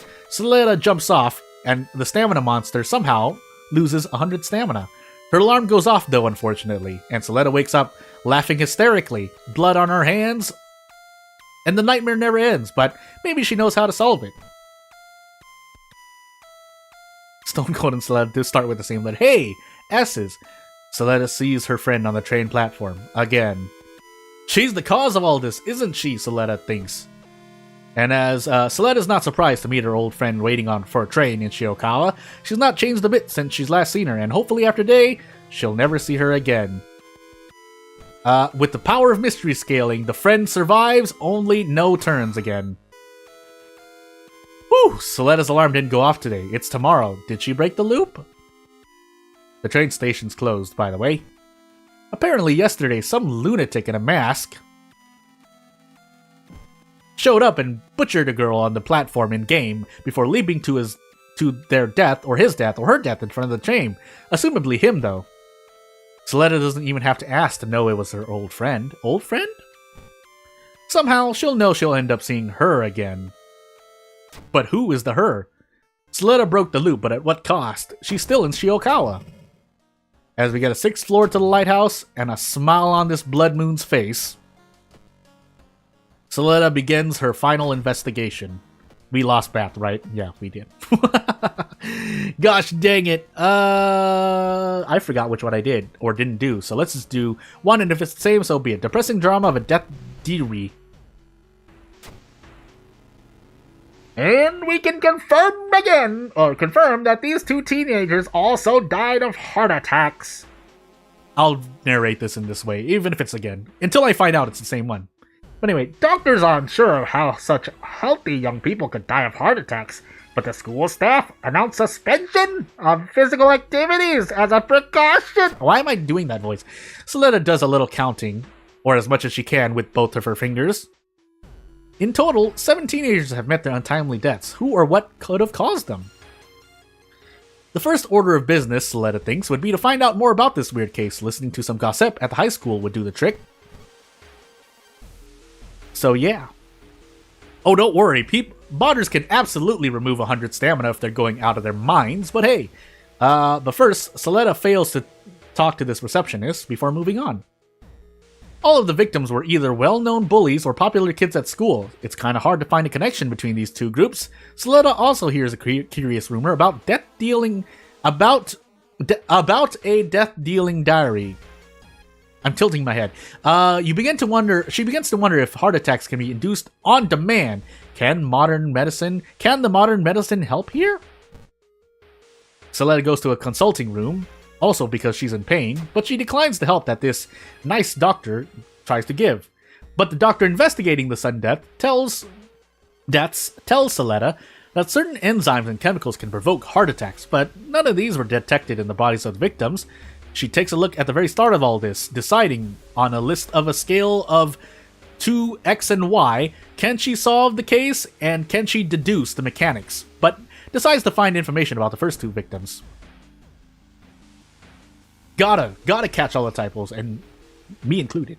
Yeah, experience, why not? Because we need stamina, we need the power. Soletta learns the names of the first 2 victims, Taro, the son of a wealthy banker, and his newest girlfriend, Airi. Apparently, Airi had some other boyfriend whom she ditched after Taro bought her expensive jewelry. A few days later, Airi and Taro were found dead of apparent heart attacks. Could this ex-boyfriend be responsible for their attacks, Soletta thinks? She goes to the gym to work out for a moment, but first, this man gets in her way and takes away some fondest memories. No! The name of Airi's ex-boyfriend is Daisuke Hidaka. He was the previous leader of the boxing club until he was ousted from that position by a detective working in by one of Taro's friends. Not that person. When Soletta learns that this friend, quote-unquote, also suffered a fatal heart attack, well, she decides to confront Daisuke. One of his classmates says that he likes to hang out at the school rooftop. So, through the corridor, Soletta goes, and up to the rooftop he comes. After reaching the rooftop, she spots a young man in gym clothes holding a black book in his hands. When he spots Soletta, he tries to flee. And, I just talked about how you lose a bunch of stamina, but anywho. Soletta blocks his escape. Unfortunately, she sustains an injury in the process, but gets experience. Blocking the way downstairs, he slams into Soletta. The 2 fall down, and he momentarily drops the book he was holding. But before she can do anything, Daisuke picks it up and runs like a coward, as Soletta tears a muscle that we probably want to get rid of. Yeah. So, Soletta first visits the hospital, grabbing some painkillers, but also getting rid of that, or taking care of the torn muscle. Don't worry, that diary will still be there. She suffers some blood loss, but proceeds to move on. You see what I mean by, even though the events are kind of staple, you can kind of just weave a narrative. Now, obviously some players don't want that, but I'll do my best. I'll do my best. Daisuke has fled the school, and she loses sight of him after getting out of the hospital. She learns his family's address from one of the other kids, though. There's only one way to know if he ran home or not. But first, Soletta eats at a restaurant because she's hungry. But also runs into Stock-chan, who is now blocking her way. And with the power of a monkey wrench and a demon mask in her hand, people run away thinking that she's the one who did the train thing that other day. But no, it's just Soletta wearing a demon mask and trying to catch someone. Yeah, finally. At first it took me to realize too. I still don't catch all the references in certain custom mysteries and custom events, if we include those as well. I also have a bunch of stuff in the storage, don't I? Nope, just a branch. Well, do we have something we want to get rid of, actually? We do. I have not used this old coin for some reason. It would help to have gotten rid of this. So, branch. No, this don't stalk, Chan. Quick thinking. And stamina, actually. And away we go. What are you doing? Daisuke yells when Suletta corners him in his apartment. She's honoring herself, she says. Why am I making so many references from that? Anyway, Suletta tells him how it went. Sorry for peeking the mic a bit. I could hear it. Taro and Irie made fun of him. Oh, and Taro's friends joined in on the act. Bullying is wrong, by the way. So Daisuke decided to get rid of them all with the power of something he should not have. Fine, you're right. I killed them. I did it. It was me. I killed Mufasa and Irie and everyone else. Worthy opponent? They made fun of me and they abused me and other kids too, so I got rid of them all. Daisuke sighs wearily. Before you call the cops on me, can you tell me your name, Suletta Mercury? I want to know the name of the worthy adversary who brought me down like this. So if you didn't know, you die immediately when you do this, so Suletta refuses. Daisuke grits his teeth. Oh no, when Suletta refuses. Fine, I'll do this the old-fashioned way, he says, lunging at someone who probably is better toned than he is. I will deal with you and then I'll get rid of all the bullies in Shiokawa. Fixing the world, one bully at a time, says Daisuke Hidaka. 29 HP, 4 stamina. And he's gonna put up his fists against someone with a monkey wrench. But hey, it could be worse. So eat this Kendo helmet, eat this branch. Suletta also throws a steak knife with terrifying accuracy before deciding to fight him. Mono e mono question mark? So 7 health and a dream does Daisuke have. And away we go. I mean, the game tells you it's a bad idea, so hey, probably listen. Otherwise, surprised Pikachu face. The curtain falls. Daisuke falls to the ground. That's when Suletta notices the fabled death diary laying on the desk. Laying on the desk. So the rumor that she heard was true. Daisuke was using this book to induce heart attacks to those who bullied and mistreated him in the past few days. She shudders when she realized that if she'd have told him her name, Daisuke would have induced a fatal heart attack in her as well. She picks up the diary and starts flipping the pages, but they're all empty. There are no names, dates, nothing at all. Nothing at all. Nothing at all. It's as if nobody had ever written anything in the diary. Then on the last page, she sees Daisuke Hidaka, cause of death, killed at home by an unknown assailant. Suletta screams in panic when the diary suddenly bursts into flames. She drops the book, which falls to the ground, cries, and quickly burns to nothing, which the book does. There's not even a single flake of ash remaining. The diary is gone. Knowing that the police won't believe her about the heart attack-inducing death diary, she runs away. As expected, the plague of sudden heart attacks abruptly ends, and soon the police close the investigation as well. Anyway, only one question remains in Suletta's mind: who wrote Daisuke's name in the diary? Preparing for the worst, prices increase, and local scientists are baffled when they find that they couldn't find the answer to the death diaries. But as we take a bath with a bottle of water and enter the lighthouse, we should be pretty much fine. I had fun one day when some other streamers like, nah, they wouldn't do it until Daisuke. And then, yeah, basically surprise Pikachu. Well, taking the weird statue also says it's a bad idea, but nothing happens. Oh, yeah, so, anywho, yeah, we'll just brute force through this lighthouse and move on with life. Can we move on with life? I'm just gonna do this. So, away we go. We have 8 strength, so we shouldn't be losing more than 6 stamina. And yeah, hey, surprise, surprise, having 6 or more strength usually turns out moderately well, as I proceed to forget, but I guessed, so I literally guessed. Hello? You won't stop Suletta from being reunited with Miorine? Question mark? Let's find out. Oh boy, you're receiving so much damage. Oh no! Mirin is having flashback. Takashi-san is induced flashbacks, and we lose dexterity for it, sadly enough. Also, let me remove some mysteries while I'm doing a thing. So, yeah, let's be sure. So, that was something, not to that, diary, murder, I think murder? Enigma, and something else. And I completely forgot which mysteries I did.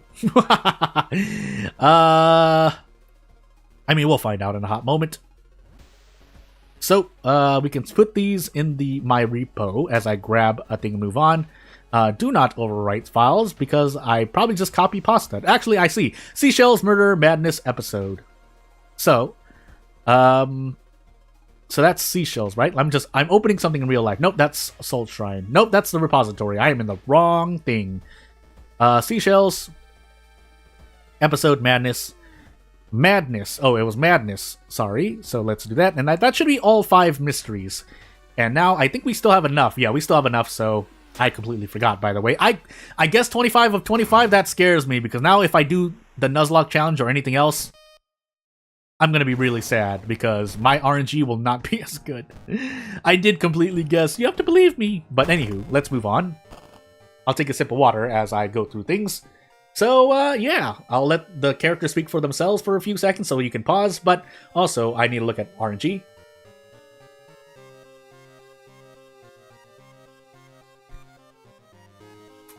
Exquisite taste. This could be tricky. Yeah, this character doesn't start with a weapon either. What am I on? 1. So Cthulhu, oh, that's right. Oh, yeah, there's a selection here. I didn't even know, but I think you can hit Z here, too. Yeah, you can. Anywho. As we get into Cthulhu, Exquisite Taste, Character Exclusive Eris, I'm just gonna, hopefully I'm getting the pronunciation right. We have a soft drink for 2 reasons, and I think we had to, yeah, My Weird Collection, yeah. So, Just a Dream as well, but, we don't have a weapon. I guess I'm just gonna hope to no, who am I kidding?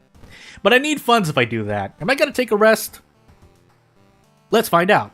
And yeah, I can see I can see things, so I'll leave it at that. And, yeah. Oof. Although, asking for a weapon for almost every single custom character is a bit too much, so let's work with this. Although, if I had something, we might actually sit here and use library notes a few times. Because it's important we have another source of damage. Okay, well, now we do. We lost the notes, but Mind Drain is more than enough to at least last me in case bad things happen. So, wait, out of curiosity, I didn't check, but yeah, let's do it. I should also grab the rumor, actually, so hold on. As Eris puts on her glasses and flashes me in the face with the TV, we guarantee that we get the rumor and move on. Unfortunately, we didn't roll a thing, and you can't re-roll because they don't. I think they don't change the location only when the game reloads, and that's something I checked before the stream. But if we have to do mermaids, so be it. So be it. We could get an axe here, but let's go left to right because let's do the thing. And yeah, horrendous hunger of a hateful hobo. Another body was found in the old metro tunnel. Sorry, another half-eaten body chewed straight through. The tunnel in question was abandoned after the latest seawater flooding. The company maintaining the metro network relocated the line above ground years ago. So yeah. Since then, it has been an infrequent home to a few homeless people, including one man now in the center of this story. The police suspects that this homeless man has lost his mind, became a cannibal, and started killing and eating random passerbys, but there's no proof supporting this theory as of yet. Could one homeless man truly be a cannibalistic criminal mastermind, or is the real story behind the recent murders much more sinister? Well, as Eris places a weird trinket on the shelf and decides to investigate, we'll find out. The police have found another partially eaten body near the abandoned metro tunnel. A crowd of the onlookers has already gathered at the crime scene. And so Eris goes downtown, visits an occult shop, but then hears husked rumors. Eris can't make her way to the front of the crowd here and has to satisfy herself with the glimpses of policemen. Quite a few people around her are exchanging information about the gruesome murder, though. Perhaps someone knows of something interesting? She listens in, and the onlookers are eagerly gossiping about the latest victim. She learns a lot of obscure details about the deceased girl, oddly interested in more of the occult stuff, but nothing solid about the murderer. Also, I forgot that we need to grab a weapon. That would be really bad if I did not do this custom character justice. So, Away we go. 4 should be more than enough, so let's find out. Hey! I could risk anything else, but Carpenter Hammer, I mean, if we had to pick a strength weapon, I'm going Monkey Wrench regardless. Now, if I can force this because I don't want to spend more Doom, we'll find out. It's the same story, though, as Eris gets back to her investigation as before. Someone was passing by the tunnel and found a corpse near the entrance, riddled with bite marks all over it.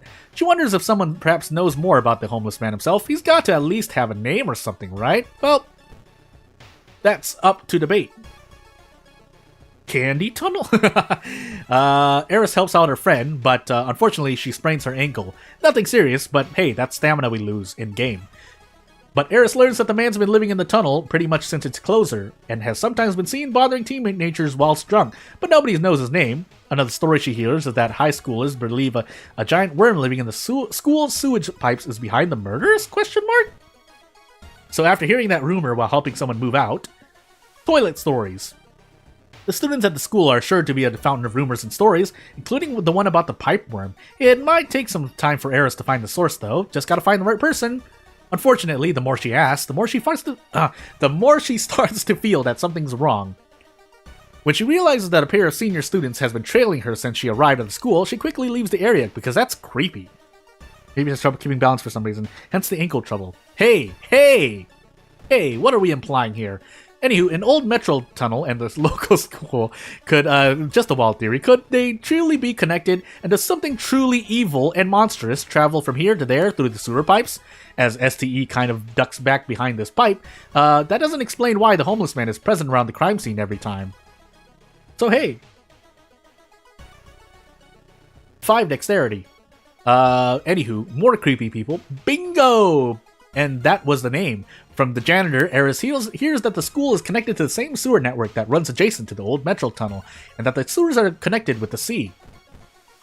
So, Eris goes to the beach. Monkey wrench in hand that she loaned off of Soletta before Soletta went back to her dimension. Or did she? Stop! You violated the law. But with Eris's perception, there's something weird. Guided by the words of an old man next to the police officer, she easily and quickly reaches the entrance to the sewers, located far from Shiokawa's beaches. Beaches. Please, robots, please. The gate is easily opened, but then she realizes how dark it is inside. Scary. What am I implying? I don't know what I'm implying. I'm kind of going off. I actually don't remember what I said a hot moment ago. But anyway, Eris wonders in the rancid darkness if it's a good idea after all. With how dark it is, one bad step can send her plummeting into the sewage below, or even something worse. I could look this up, but we can't currently set things to light source. I thought we recently got something, or was there a light source pool that we got introduced? I'm mixing up the two. But otherwise, if you specifically need the flashlight, so be it. But without it, Eris just has to try to navigate herself. Unfortunately, 5 dexterity is low enough for 9, even though even Aiko may not have done this. But anywho, now she's badly bleeding as the trip through the dark sewers is filled with frequent tripping and falling, leaving her bruised and hurting all over. Ouch. But we do want to get rid of that, so easy check. Easy life. Yeah, let's get rid of this. This is minor, right? Anywho. Yeah, it was light source check, but recommend not bringing a torch to enclosed sewer. Yeah, so... yeah, anywho. It would be nice, but... we have a lot of creativity that you can do for custom events, mysteries, and characters, but at the same time, I mean, we want more. No, it can never hurt to not have more. Sometimes it does, but anywho. Eris pushes through the manhole covering and climbs out of the sewer. She's emerged just across the street from the entrance to the old metro tunnel. Wait, she could swear something was watching her from within, though. Could it be the homeless man? That's not creepy at all. It is, but hey. The mind worm behind the man, behind the bag of milk, inside a bag of milk. Eris squints, trying to adjust her eyesight through her glasses in the dimly lit metro tunnel as she steps inside. She stops in her tracks when she spots the homeless man with a large worm attached to his head? Is it trying to suck his brains out? Get it off him. Unfortunately, it's so strong that 12 is the strength check we rolled. So while Eris grabs onto the disgusting worm and starts pulling, the screams of the man and the screeching of the worm work in tandem to drive her crazy. And she has to endure them for a few long moments before she manages to pry the strange creature off the man's head and tosses it to the ground. The strange worm, the connector, fighting. Free at last. Eris wastes no time and stomps the grotesque mindworm in the midsection. Vicious yellow goo bursts out of its mouth, and the whole thing squirms and spins and fidgets. She gives it a few more stomps, and it comes to a final rest, turning into a meaty, gooey spiral. Eris turns around when she hears a sudden scream. The homeless man is staring wide-eyed at the eldritch being you've just destroyed, and then screaming, runs deep into the tunnel. Ah! Eris is shouting that she won't hurt him has no effect, and that's the last thing she sees of him. Exasperated, tired, and quite smelly, she turns around and leaves the tunnel. It's about time they're, bath, shower, bath. No, wait, is it shower into bath? Yeah. Shower into bath in Japan because you want to get rid of actual, you don't want to dirty the bath because sharing bath water is a heck of a thing in Japan, and it's kind of important. But anywho, when Eris returns to her house, an exasperated neighbor tells her that the police have cordoned off the old metro tunnel. She shudders when she hears that there is no mention of the corpse of the mind-controlling worm. Did the police choose not to reveal its existence, or oof? Hey, we got a human skull for our trouble. For better or worse, though, we may not be casting spells. I forgot about those spells, by the way. No, don't talk about what I had in mind. We need more, just give us a game, pants stairs. Shower, bath. Yeah, shower to bath, yeah, then oof. No, don't sell the bath water. No. We have the bath, right? No, we don't. What? We lost bath immediately? We're not on Herald. What do you mean? Well, there goes, 5 plus... Yeah, no, that's 15 HP. Right, yeah. Or 12 HP, but that's still a lot. We'll do custom mystery, so actually we'll go right. I just lied to myself. Oh, I forgot to get rid of episode, but that's why we can check we can check the cacophonic chirping of the creepy cicadas. No! All the comments. Yeah, so moving onward. Cicadas have emerged early this year in much larger numbers than usual. Their chirping is absolutely deafening. And what's worse, they exhibit the most impossible behavior. They behave like humans, but Eris thinks, I just had to deal with a screaming worm. How bad could this be? Well, they take bus rides, the cicadas visit shops and the school and the hospital, and they meet at the playgrounds and at the bars, loudly chirping together. So what's worse than a screaming worm? Human acting cicadas. Some people try to get rid of them, some are thrilled, and some are terrified. Why did the cicadas, why when they cry, did they suddenly start behaving like this? Is this the influence of some evil monstrosity, or something else? One of the cicadas has just went down the stairs and out of Eris's apartment building. It's headed downtown. Could it lead her to the explanation behind these events? Well, I forgot to use the police station, but hey. There's nothing here, right? Ooh. You know what? For giggles, let's try it out. So, away we go. And first the police station, because I need to make sure that Eris doesn't die here. I'm just going to say forest, because Cicada's forest, right? I have done this mystery, obviously, long in the past before 1.0, but hey, we also would like funds to avoid out-of-fun shenanigans, so yeah. I could have sold the painkillers, but hey. The cicada is skittering along the ground in front of Eris, ridiculously fast for such a small critter. She turns the corner and... what's that? A shop. But after visiting the occult shop, Eris peeks around the corner as the cicada she's been following meets up with two others. What are they doing? The cicadas chirp after one another, clearly having some sort of conversation. The meeting ends after a while, or so Eris thinks. It looks like a meeting. The other cicadas disappear into the nearby alleys while her cicada, continues to run. Where is it going now? Her reason. Eris decides to follow the cicada from earlier. It's making a beeline towards the high school. A while later, she notices the other cicadas going in the same direction. Cute bugs. I actually think bugs are cute too. Obviously, if they're dangerous, treat them dangerously. But anyway, Eris stops in front of the local high school. Materials theft. This late in the afternoon, it's closed, but this doesn't stop a cloud of cicadas to cross the gate back and forth. What the heck?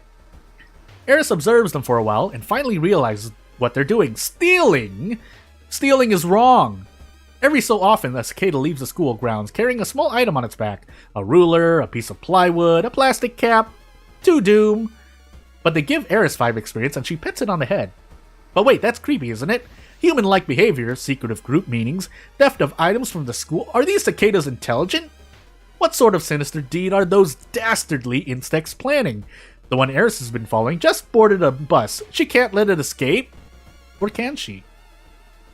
As she runs down the street and everyone looks at why a young woman is chasing after some insects on a bus, Eris boards the bus and she freezes. Almost every seat is occupied by a cicada, or two, or more.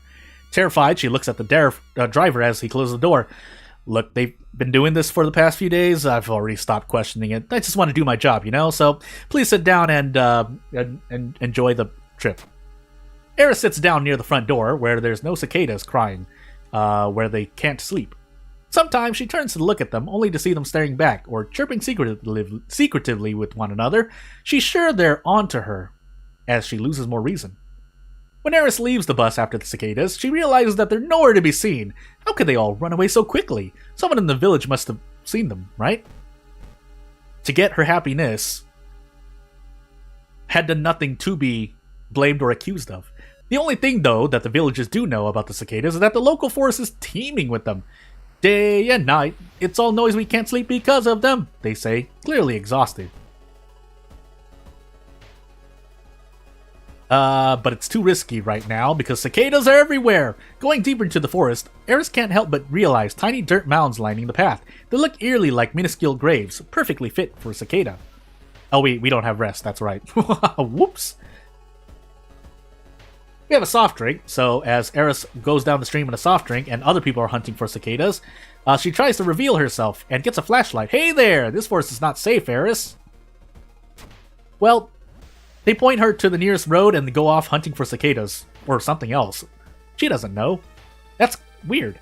She hears chirping that grows louder and louder, though, with every step she takes. Finally, she reaches a large mound of dirt with dozens of cicadas scurrying about in this high threat level forest. That does a lot of damage. The cicadas' secret. The cicadas have built a miniature temple. Eris and Aiko stare in disbelief behind the rocks or bushes as the cicadas gather around it. Their attention seems to be focused on the strange black idol in the center of the shrine. As they begin a rhythmic chant, the ground under them starts to shake. Intervene! Eris runs out as Aiko extends her hand forward, telling her to stop. But towards the tiny tunnel, in an attempt to stop the ritual, unsure of what to do, Eris reaches under the roof of the shrine and touches the black idol. Suddenly, there's a bright light. No more chanting. The beam of light erupting from the shattered idol disappears as abruptly as it appeared, and it takes a moment for her eyes to get accustomed to normal sunlight again. After a while, Eris and Aiko stand up and survey the damage. The temple is no more, burnt to cinders. The surroundings are littered with hundreds of charred, dead cicadas. Eris steps closer to inspect the broken idol, only to find that it's disappeared. With nothing else left to do, she leaves the area, preparing for the long walk home as a baby cicada cries. My daddy died. You killed him, it says. But the chanting cicadas never turned to Shiokawa, and people are relieved that their deafening chirping is gone. If only they knew the truth. A tome of rot. Anywho, what's happening? People are preparing for the worst now that the cicadas are gone. And let's level up and grab some strength. The key stat that I like to take because I like it. We lost math. I forgot. Moving on. Which one do we want? Hopefully I haven't done it, but I'm gonna assume, I think Loom is the one I definitely haven't done, just in case. So, Languishing Log of a Leeching Loom. So after the departure of the cicadas, Shiokawa has become the center of a minor fashion craze thanks to a talented seamstress. Meanwhile, I haven't done this yet, for 1.0 anyway. Meanwhile, strange disappearances plague the town since last week. This includes Yamato-san, Eris's current neighbor. He disappeared yesterday, but because the police are swamped with similar cases, her neighbor's asking her to help find the husband. Oops, I accidentally went over. It's fine for now. It's not fine, but we'll live with it, hopefully. Yamato-san is known for frequenting several ramen shops downtown after a day's work. Maybe he, quote-unquote, overstayed his welcome at one of them. So Eris heads downtown. Eris is pleasantly frightened to find someone that she heard that Soletta murdered, but maybe that was somewhere else. So we'll just chat.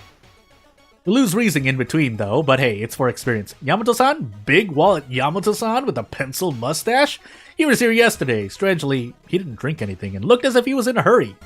I think he said he was going on a trip to another city or something like that. He left the town and didn't tell his family anything? Maybe someone at the bus station saw him, Eris thinks. Standing near this young couple, Eris is startled when they start to argue. She hears something about some seamstress's clothes and spending too much money, and she decides to eavesdrop some more. Unfortunately, with low dexterity rolls, or high dexterity rolls, Eris's attempt to eavesdrop is quickly noticed by the couple, who chew her out for it. Well, anyway, at the bus station, Eris learns that Yamato-san was asking about the seamstress, quote-unquote, and he wasn't the only one to do that recently, as several other married men have also asked about her, and disappeared soon afterwards. She decides to return to Yamato's wife with this new information. My nose, in real life! But first, this painting. It gives some insight. I don't know what that noise was. The seamstress, Yamato-san's wife, suddenly becomes very aggressive. I told him I wouldn't buy any more clothes from her. Does he think I'm a liar? Is that his reason to abandon me? After calming her neighbor down, Eris gets the mysterious seamstress's address. Her shop is located in a nearby village. It's time to catch a bus downtown. Through the alleyway. Spooky alleyways. Examine the package. Nope, 8 roll on dexterity. We're about to die, but I don't think we can do anything about it, aside from maybe mind draining, but first, let's do this. Yeah, Thread of Fate would be cool, but hey. Monkey Rich, when Eris mentions the seamstress, the village women are very happy to help her out. Man or woman, big or small, she can weave fashionable clothes for everyone. Go check them out yourself. You won't regret it. Haha! With wide, manic smiles, they point her to the workshop. Clothes sale. The shop is full of young and old women. They're all gushing over the quality and design of the clothes displayed on the shelf. Eris losing her mind. No, design of clothes on the shelves, while an old lady sits behind the counter with a toothy grin. Eris steps closer to check the price tags and shudders. There's no way. There's way too many zeros on those tags. That's like 9. That's nearly $60. No, I'm going crazy. Actually, now out of curiosity. 48,000 JPY to, well, USD for me, for nearly $320. I'm going crazy. Why did I think it was less than that? Oh, because, anywho, I'm calculating wrong. I don't have the funds, though, so Eris just looks around. She focuses on what's important and looks around the shop. Eris soon realizes that, besides the lovely scent of perfume lingering in the air, there's a strange odor coming from the seamstress herself. She smells like ammonia and rotting meat. Who is she? Who is she? Oh, we're losing reason, by the way. Do we have enough funds to do a thing? Otherwise, I probably just sell all this. Nope, never mind. That's illicit, and this is a thing. So, whoopsie doopsie. I think we're actually going to go for funds. Don't hurt me. That's hurtful, but more importantly, I'm going the wrong way. History club, please, I guess. Well, fine, but that doesn't solve the pressing issue I have. Well, it can give me one reason, but we'll deal with it. Doing cutely, and that's some cover. Who knows? Except herself. Something's definitely not right about the seamstress and her shop. Eris wonders if some of those villagers might be willing to gossip, or have a mind to drain, because that will heal our reason. Magic item, please.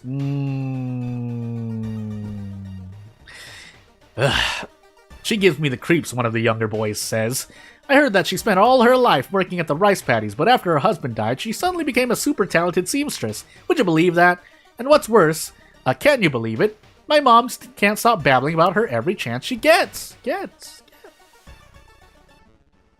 Hey, we can finally mind drain something. Although, yeah, losing stamina here is for doom, but for life. For more life. No, but more, though. 3 should be more than enough times, but we'll find out. As we do this, I probably could have done better, but hey. Hey, more handcuffs. But after fighting the lumpy officer, another person Eris meets tells her more about the strange seamstress, capital S. She works only at night using an old loom that she found in the ruined manor by the river. She had moved it to her house just a few weeks before her husband suddenly did. Sell out before out of funds. I would, but hey, look, this wine is fantastic. But stats though. As the sun sets behind the horizon, Eris creeps toward the workshop of the mysterious seamstress. The lights are on and the door is unlocked. Blood red silks. Hey, entering quietly through the open door, Eris hears clattering sounds of the old loom at work. She walks down the stairs into the basement, down the hall, over the rooftop, and finds the macabre seamstress working on her newest masterpiece. The loom clunks and clatters while the cloth, quote unquote, is being drawn from the bathtub. Two bloody pink intestines, slick with blood and bodily fluids, and still connected to the corpse inside. This is the source of the exquisite fabrics popular amongst women of Shiokawa. Human flesh, spun and weaved into high-quality silk through the eldritch power of the cursed loom. Oh my god! Eris also gasps audibly when she recognizes the face of the corpse in the bathtub. It's Yamato-san! Her neighbors' oofs are being used to create another set of clothes. She turns to look at the loom again and notices that the seamstress is staring right at her.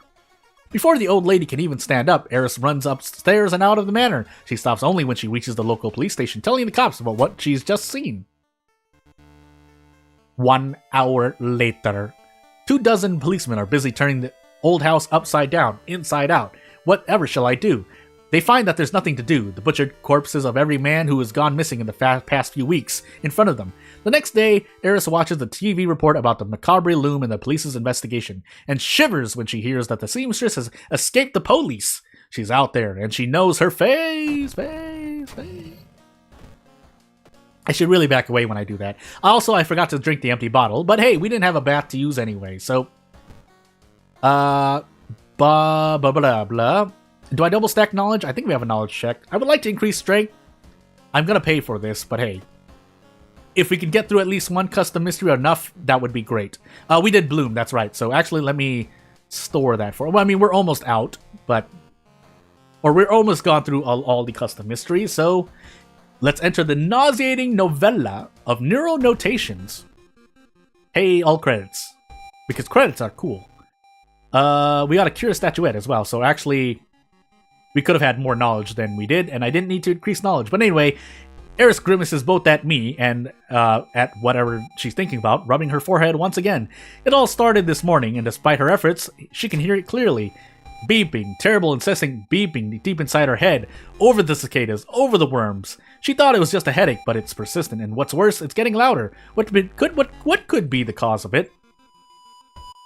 Take a shower every time, forgets to drink the wine bottle. Yeah. Nailed that 1 hour late. Did I? I can hear myself. It sounds oof. Anywho, Eris wonders if it could be some harmful radiation coming from her home electronics.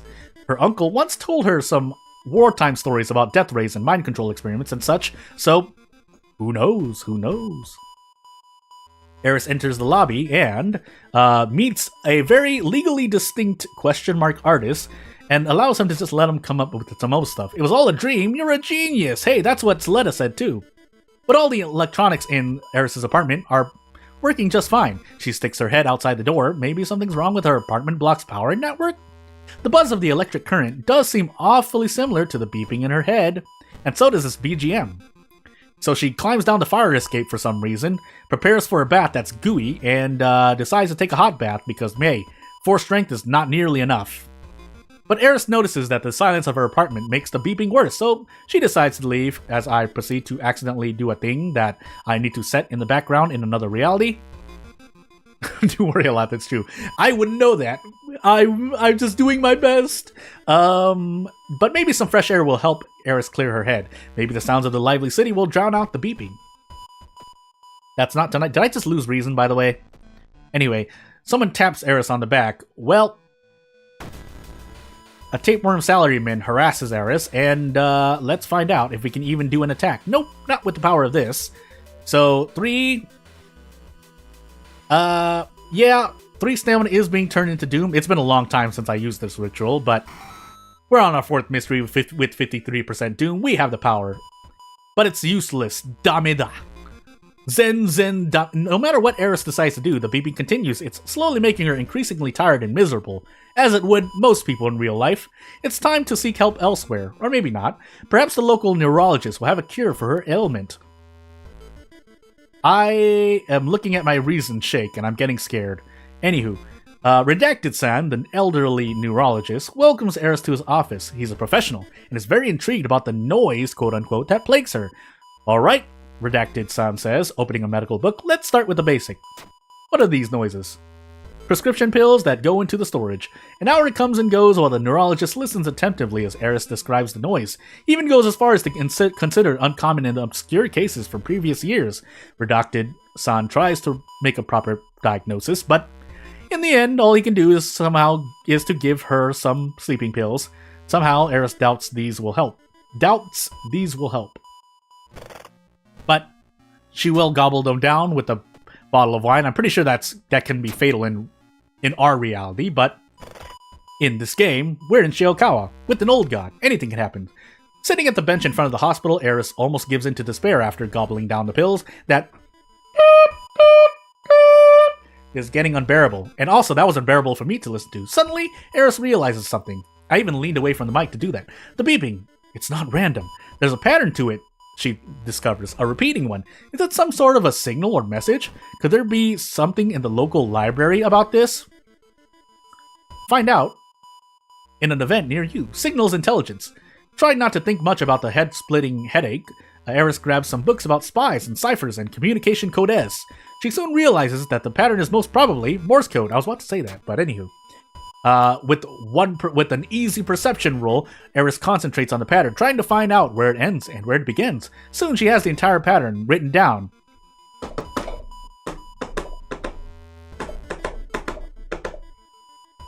I don't know Morse code in real life, though. Eris focuses on finding out more, and then she notices something odd.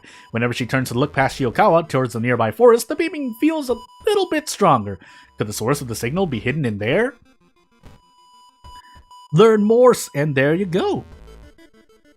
But first, this trapped dog. No! Ouch. Eris continues deeper into the forest, a bear trap around her hand, as the sun slowly descends behind the horizon. With each passing minute, the beeping grows louder, and it's not the BGM. It's starting to make her nauseous, but she feels that she must press on to find the source, or the sounds inside her hand will drive her insane. Hello, Yasugi-san. Doom for reason. But after helping Yasugi-san, Eris starts walking up a hill, noticing a strange structure on top. When she gets there, she can't believe her eyes. Whispering Moon. It's a radio transmitter. A large metal antenna is pointed towards Shiokawa. A parabolic dish is pointing upwards toward the moon. Eris screams as the beeping inside her head suddenly intensifies tenfold. The strength of the noise knocks her off her feet and the world starts spinning before her eyes. She can feel her stomach twisting into knots, almost causing her to puke. But underneath her right hand, she can feel the cold surface of a large rock. Screaming in agony, she grabs the rock and launches herself at the transmitting allay. Sparks fly and smoke starts to rise from the mangled metal and damaged circuitry, but she doesn't stop striking the gosh darn thing. A few minutes later, the rock slips from her hands as she collapses to her knees, exhausted. Eris breathes loudly, staring at the starry sky. Moments later, she realizes something. The beeping. It stopped. Hey! Yeah, the trap dog event is so cool. How can you try to avoid, but then your stamina? So while riding the bus back to Shiokawa, Eris's head fills up with numerous questions about the signal and the transmitter staff, as transmitter itself, as everyone around her in the bus looks at her hand in the bear trap. She'll probably never find the answers to any of these questions, but at least she's free from that hellish noise. Hey, deduction. But unfortunately, it's not enough until this last mystery, so no bath, no rest, exquisite taste Eris has, and into mermaids we go. So yeah, without further ado, even this far in, I don't even remember the pack perks. I didn't look, so yeah, also, yes, I did forget the wine bottle. No, it's fine. We're only taking quote-unquote stamina damage here. So, yeah, let's move on. So, yeah, without further ado, I think I'll actually try the thing after this run, and you'll see what I tried to do. Because I don't know... I'm even using I know my setup is weaker than probably over 65% of current content creators and streamers as I proceed to take reason damage. So let's see if I can do it, and let me know if there's any weird things with the stream. So, but we'll see.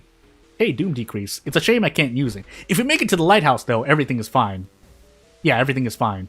So, hopefully, though, we're hoping for a lot, but Hey, got a pretty ring. Oh, that's right. The patina ring. I guess I might as well do slot C, right? Ooh, -2 max. Well, our max stamina won't be rising that much. At the same time, just in case, we'll do a thing. So, we have 2 pairs of handcuffs, but I'm pretty sure we're just going to be burning the school down, so oof. We get a curse, unfortunately. Hey, survival instinct! That would have been great earlier. Although it is a very, very specific threshold as we get curse signs. Hey, look at the artwork. But, no, don't be... Okay, I was about to say reason. I said stamina. I don't know why I said that, but I don't think I want to eat this either. Funny enough, I think I'm taking less damage doing this, but I can actually just mind drain again. So I think this is 9 max reason? No, 8 max reason. But as we get... yeah, we can. Triple attack boost. Hey, force strength on characters. It's more reliable than other things, in my opinion. We'll see. Or we can notice the face and take Doom. So, yeah, as we take this, let's go into the lighthouse, and I will prepare a thing in a hot moment. So, we don't have bat, that's right. So, I forgot to drink the wine bottle again. Yes, I did. But it should be fine. Question mark, it should be fine. What do we have? Second mystery, so let's just brute force. I'm gonna go complete brute force.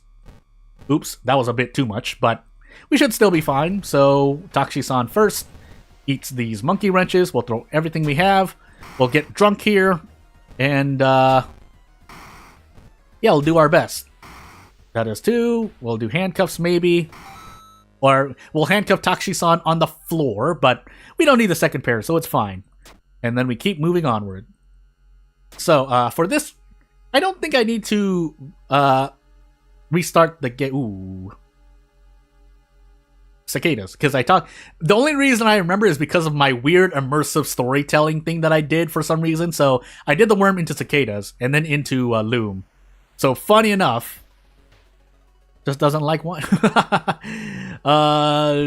Yeah. Listen, we needed the healing. Got to do something, right? So you're gonna heal. We're gonna do a thing, and before the game does the thing, we're gonna do another run. Ooh, do I want to do it like this? I might want to wait. Because I wanted to immerse myself, but if I repeated a character... So you know what? I'm actually going to switch the character that I'm planning for this, and you're going to hear a thing in a hot moment. So, yeah. So I'm going to put something on screen in a hot moment. I forgot to go to studio mode. I don't know why I did that. But, let me test out this. So, what you're going to see on screen is basically a thing I'm going to plan to do in what you're going to see. And basically, I'm going to do co-op mode in a weird way. And basically, all I'm doing is pulling up another instance of World of Horror.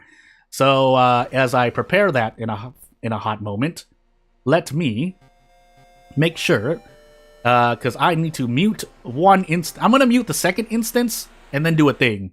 And, hey, I'm going to do my best to immerse myself in this weird, wacky thing I'm about to do. So, yeah, let me just make sure, though. Okay, yeah, I got it. So, we're going to switch back and restart this game. I think I've already gotten rid of... Hopefully I did. Did I? Question mark? Let's find out. No, yeah, hobo, loom, thing.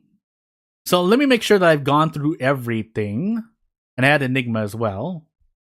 So I'm really looking at writer, but for the sake of doing things, I'm going to insert some mysteries back in and do them in between the things. So let me just do this and switch some mystery before the game, because I have to do this before the game loads itself again, because otherwise things will happen. So what did I not do? Let's just grab a quote-unquote random one. We'll grab that, this, and this, just to be sure. Oh, why did I do that? I shouldn't have done that. It's fine. And then the game will restart. So, let's restart the game, and what you should see on screen is, yeah, you see a little cut in the bottom left. That will change when I need to do a thing, and if you read the rules, you should know the rules. Basically, I'm going to be switching in between investigations. And yeah, if you're gonna catch up so far, again, I'll probably end the stream. I wanted to go through all the characters, but with how slow I was going, probably not gonna happen. So, this was supposed to be Soletta and someone else, but we'll move on to custom characters. So we'll move on to Lucius right here. But at the same time, we will also move on to a thing. Oops, I did a thing wrong. So on the other screen, I'm switching to it now. We need to be... I guess I'll just be Miorine, because that way I don't have to repeat too much. Or I could just, we could just do this. We'll do double. No, we won't. Yeah, we'll do that. We'll do double. So basically, both characters need to survive, but the one investigating the mysteries is the one who decides whether things end. However, I will do Harbinger of Doom on both, and we'll get into the endless mode first as I proceed to fail to go to the endless mode. And hey, have a good one. I hope you come back and when you can for another stream, because I think the next stream is planned for Thursday. But otherwise, see you later. You're probably already gone by now, so yeah. But yeah, so we'll make this the last one then, and then I'll save the other characters for the actual recorded videos during the days I'm not streaming. I think that's what I plan to do. But as we move into endless mode and do a thing, what do we have? Yo got that? Oof. And we'll sit here and wait. So, might as well set all of this up here really quickly. And we should be okay, question mark? Are we going to be okay? Let's find out. So we grab the rumor here really quickly. And then we grab funds and everything we can before we head to the endless mode of this run. So we wait here as the other run, the other instance begins its run. And here we go. This is the best I can do with what I've got. This one, however, is going to be a 5, so that is a Thotu. So as we get into a Thotu World of Horror character exclusive Lucius, yeah, we're gonna do our best to survive, and we'll check the lighthouse. I didn't check the lighthouse on the other one, but it's endless mode, so second knowledge, charisma, dexterity, and maybe light source. But hopefully I remember to switch in between when I need to, and we'll move on. So nothing in the cupboard, doing this. Moriko. And we want to look for, I think, writer right first to at least do another one. So we'll narrate through this, but hopefully I remember. Because when I narrate, I tend to lose things. So wonderful works of a wannabe writer. Fukuyo-san was always known by Shio as a third-rate writer of low-quality detective mysteries. Thus, it was a surprise when he was suddenly hailed as a literary genius. His newest series of novels is praised by critics and readers alike, and the books earned him massive profits. In Shiokawa, however, recent events have turned a dark page, as this character has paranoia, but as a police revolver. 4 inexplicable murders have taken place in the recent weeks. The occupations of the 4 victims and the locations of the murders all mirror the endings of Fukuyo-san's newest stories. However, the police have found no evidence to support a connection between the murders and the writer himself. Who is the murderer, and what are their motives? So the gruesome murders are so similar to Fukuyo-san's novels that Lucius is skeptical, and it seems implausible that he isn't involved in some way. Perhaps his old neighbors know something about this. Now that Fukuyo-san has become rich and moved out, Lucius is certain the folks from his old apartment block will be willing to gossip about the man. So yeah, this stream was originally planned for 2 to 3 hours, or 2 hours minimum. So I think they would be a good stopping point, just so that people, can go on with their lives. But as I make sure, probably do... You know what? Just out of giggles, I'm gonna do Seaside, because I don't remember. At this point, it's pretty much big RNG. So, yeah, in the bottom left, you'll see the status of the second character that we turn to, just as a reminder, if nothing else. But, yeah, Lucius will take her home, and we'll switch over to Hana. Hana, question mark? Why am I going crazy? I'm going crazy. Let me just check something really quick, just so I know I'm not getting anything wrong. Yeah, Hana. So, yeah, away we go. Search the body. Hey, dexterity success. And back we go. So, several of Fukuyo-san's old neighbors mentioned that he became famous after he returned from his latest forest trip a few months ago. Lucius decides to pay him a visit and interview him. Even if he isn't involved in the murders, he might learn something he didn't tell the police. His new house is a splendid villa by the seaside. Villa? At the other side of town. You want to stream out, yeah, so Yeah, so, and because I didn't actually plan for it, I mean, this might take a long time because I'm going through the mystery anyway. The blue quill. It's blue. The writer Fukio-san eagerly welcomes whom he perceives to be a great fan of his. He regales Lucius with a tale about how his writer's block was overcame by a sudden bout of inspiration while hiking in the woods. I don't actually know which one it is. Lucius, on the other hand, can't take his eyes off this beautiful blue quill at his desk. I guess bipolar disorder? Ask about the quill. With 2 charisma? Nah, that ain't happening. Either his tone of voice, or his intimidating presence, or the question itself, sets Fukio-san off. A minute later, the man chases him out of his mansion with a metal stick. He manages to flee, but not before getting a few bruises, and losing stamina. Did I actually skip an investigation? Anywho, I think we'll be fine. Even if I skip, I mean, it's not a hard rule, so... if nothing else, I know that we have to go through 28 investigations-ish, so hey, no time for it. As we switch back. It's obvious that Fukio-san is very possessive of that blue quill, but Lucius doesn't recall any bluebirds living in Shiokawa. He wonders where he got it from. Maybe he could find some information in the local library. As is most often you want to do, you look up things yourself when you need to do things. But, as we move on both ways, let's find out. How the hell? Yogatag is getting furious. Come up with your own stuff. And, so the local bird glossary has no bluebirds in it, but a footnote mentions a legend of a magical, wish-granting blue-feathered phoenix. The school's occult club ought to have a book on magical creatures. Lucius hopes that the club's president will be willing to help him. Because if not, we're gonna have a problem, maybe. And Lucius enters the half-open thing to go into Frostbite Land. Goodness gracious, the pain. We can take care of that really quickly. And away we go back to the Endless Run. So yeah, this is, I don't know if how valid this is going to be. I could actually accidentally hit the window close button too, which would really be bad. But as we decrease doom in the other run, we'll switch back and hopefully everything will be okay.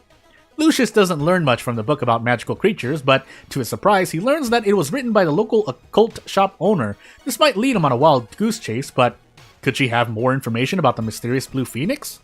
Let's find out. Suddenly, though, Lucius runs into a rider, which we cannot take, because though 2 plus pain is pain. So, yeah. Meanwhile, in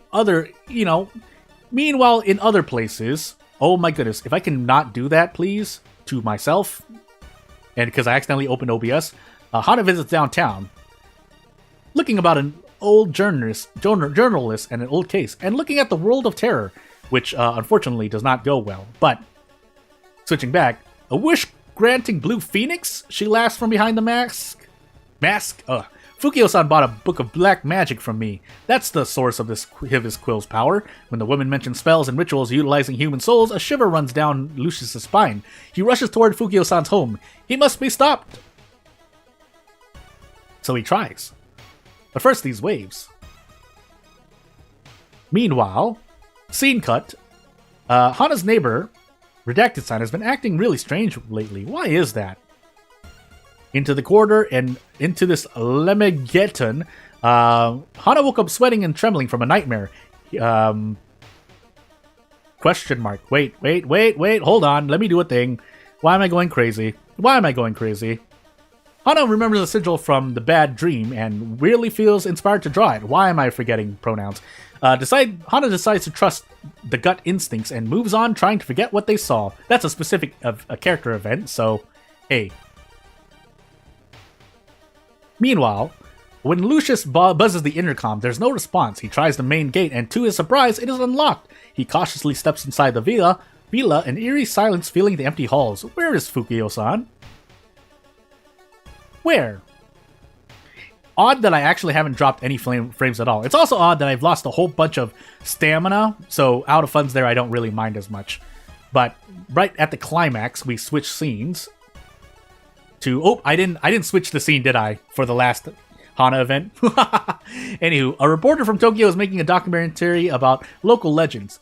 Hana thinks about getting in contact, so... Meanwhile, in other news, floods. But now we switch back, finally. There was a Hana event, you just have to believe me. But Lucius confronts Fukuyo-san in his study and he becomes delusional. No! Unlimited power! I can't stop now. I have to write more novels and my greatest work is still unfinished too.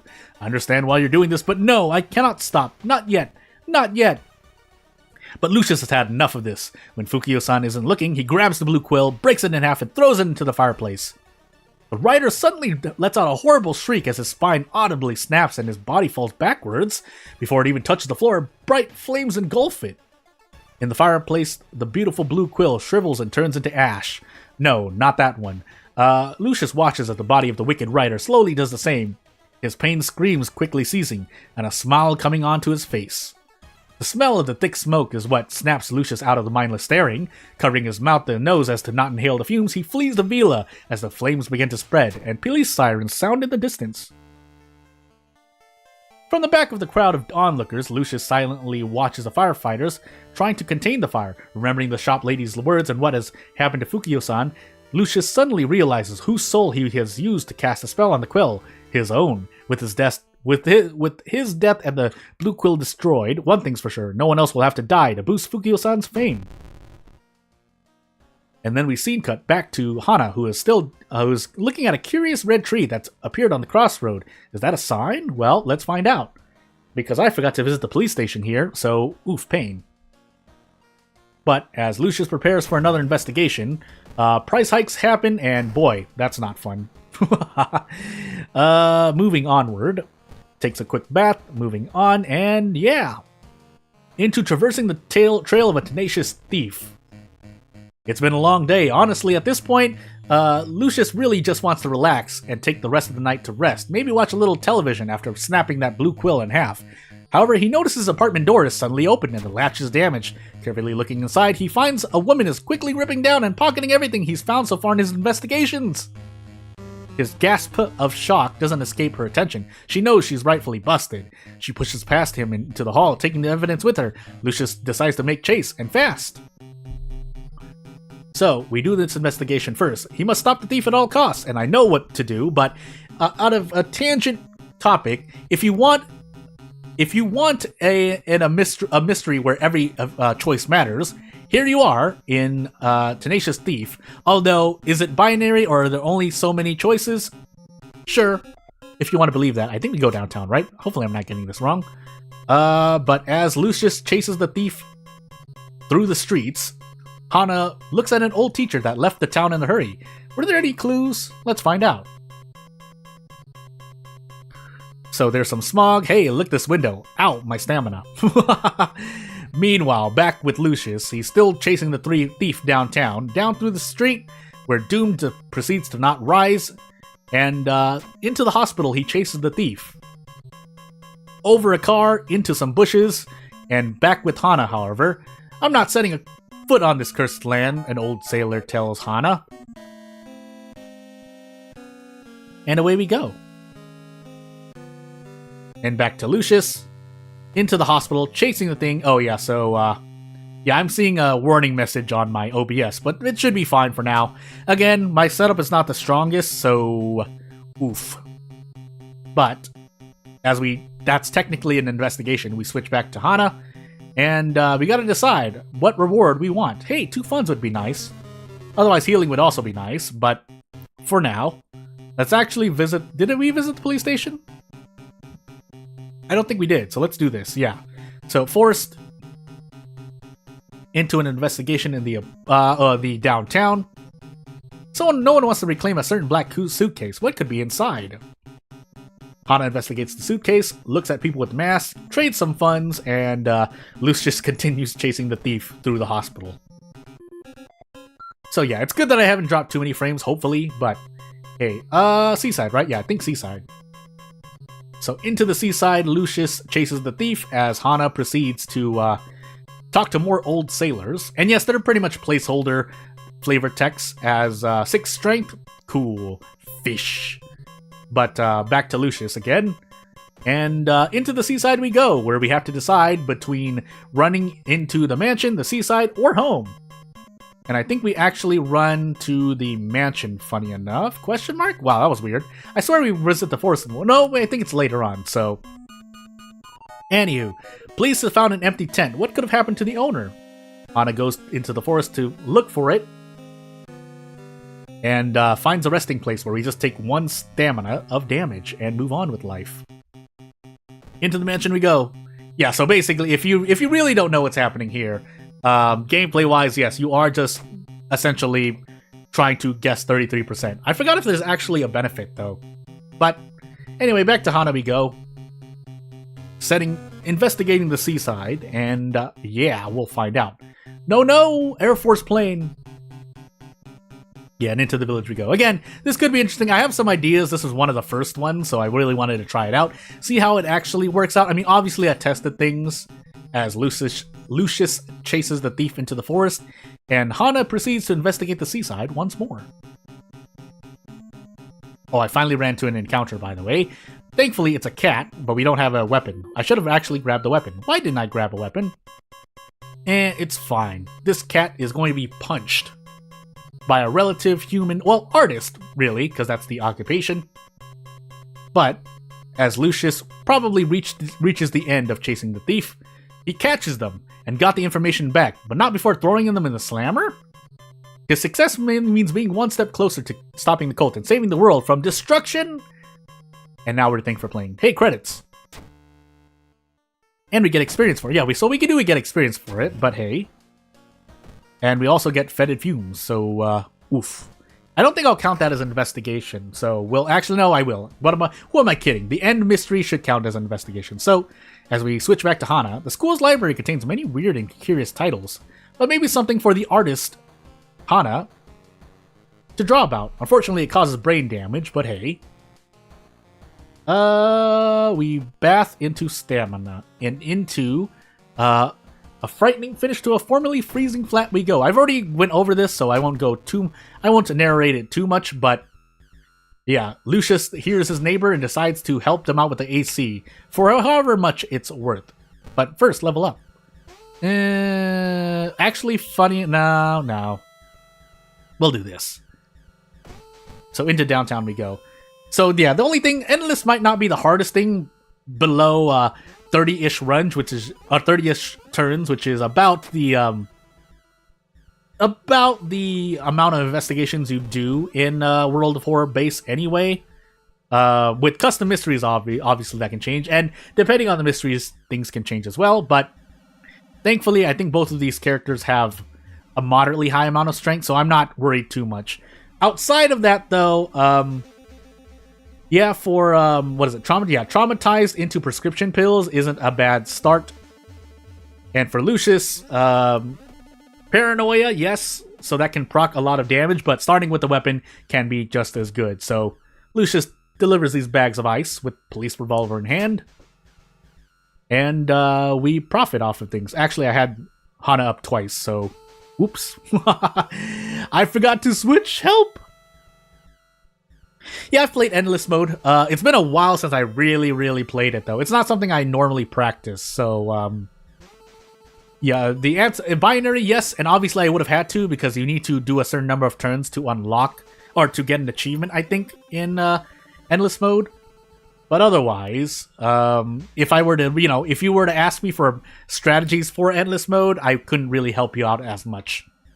Aside from obvious, more generic things like doing good in-game. But in Endless Mode, certain perks and spells and whatnot and effects have greater use, and some become useless, like end of mystery things, because obviously there is no end of mystery for Endless. So, yeah.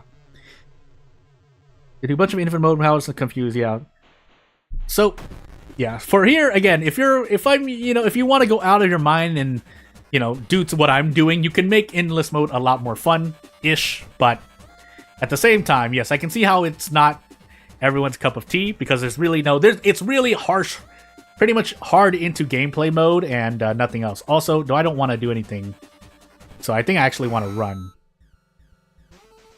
So, away back we go into Endless, and do a mansion investigation as Hana. And get into an encounter here. I have a weapon. I don't know why I didn't equip it. We can choose to run here, but I won't want to keep doing that. So, we'll grab probably For Reason, and then switch back to Lucius.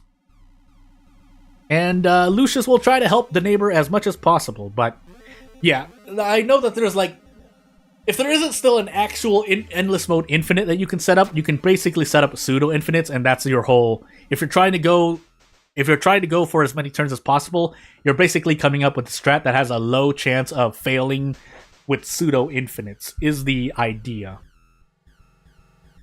So, yeah. Outside of that, though, I don't know any specifics in terms of what you should or should not do. Aside from, obviously looking for endless mode pseudo infinites. Because obviously they allow you to survive for theoretically an infinite amount of turns. Also, I have this max threat level forest, and I don't feel great. But let's find out if... Oop, I did 2 investigation. I'll just do 2 to make up for it. I mean, it's not so bad. Hey! Yeah, I know we're fighting. Oh my goodness. Actually, do I die here? 42 HP. This is the power of a Thotu, isn't it? Yeah, I feel like it is. Do we get to brace into anything particularly amazing? Not really. We could actually die here. Oh boy. So I think we're just gonna eat this until we can't, and if we die, I guess that'll be nearing the end of the stream. I've done as much as I wanted, and I got some good information out of this stream. So without further ado, I think there's no chance. I have to actually go for a dodge and hope I hit. 90% and no handcuffs. So hopefully Lucius survives. If not, hey, sudden death is working. So yeah, without further ado, that was my attempt at co-op in a certain way. This is where we ended up with Hana, as Yogathag decides to not give me my turns. But otherwise, without further ado, yes, you can super chat and do stuff now, but I would rather you wait for membership if you are going to try to support me in any way. Otherwise, the other more direct platform way to support me, as I proceed to switch things to the back to normal, is to subscribe to my channel. That would help me out in the long term. Otherwise, I'll do what I can. I might be making more announcements come the next week. I will be planning to turn membership on in about 3 days-ish. So what, 72 hours-ish? If not, if there are any problems, someone can let me know. Otherwise, yeah, that'll probably be the stream for now. So, yeah. So, yeah, there are strats for endless mode. But, yeah, without further ado, not going to take up too much more of your time. I'll thank everyone watching now for watching. Everyone and anyone in the future who decides to watch, you know what to do if you want to ask me any questions and whatnot. I'm available through Discord as well. If you know me there, I'm available, or you can probably get a line to contact me through the World of Horror official server, because that is also where I'm picking out most, if not all, of my mods and things and whatnot. So, yeah, without further ado, there are other things I could say.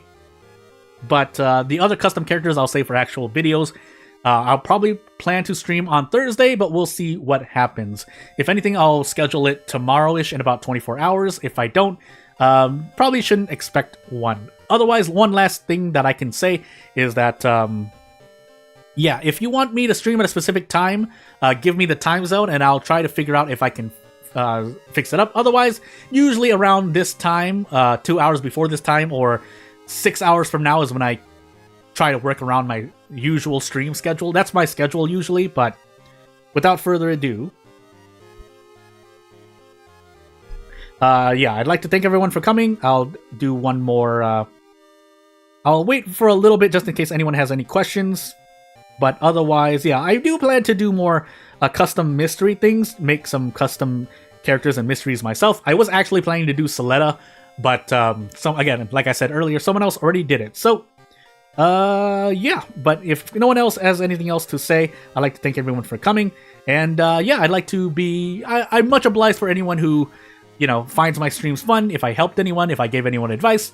Yeah, there's things. Not a lot of gameplay stuff as much as me going through the custom mysteries, but I think there's something about that as well. So, I'll patiently be waiting for more custom content, and elsewise, I'll start doing things on my own. So, without further ado, that'll be the end of this stream. I'd like to thank everyone for watching one more time, and that'll be it. Thank you for coming, and that'll be it. Bye!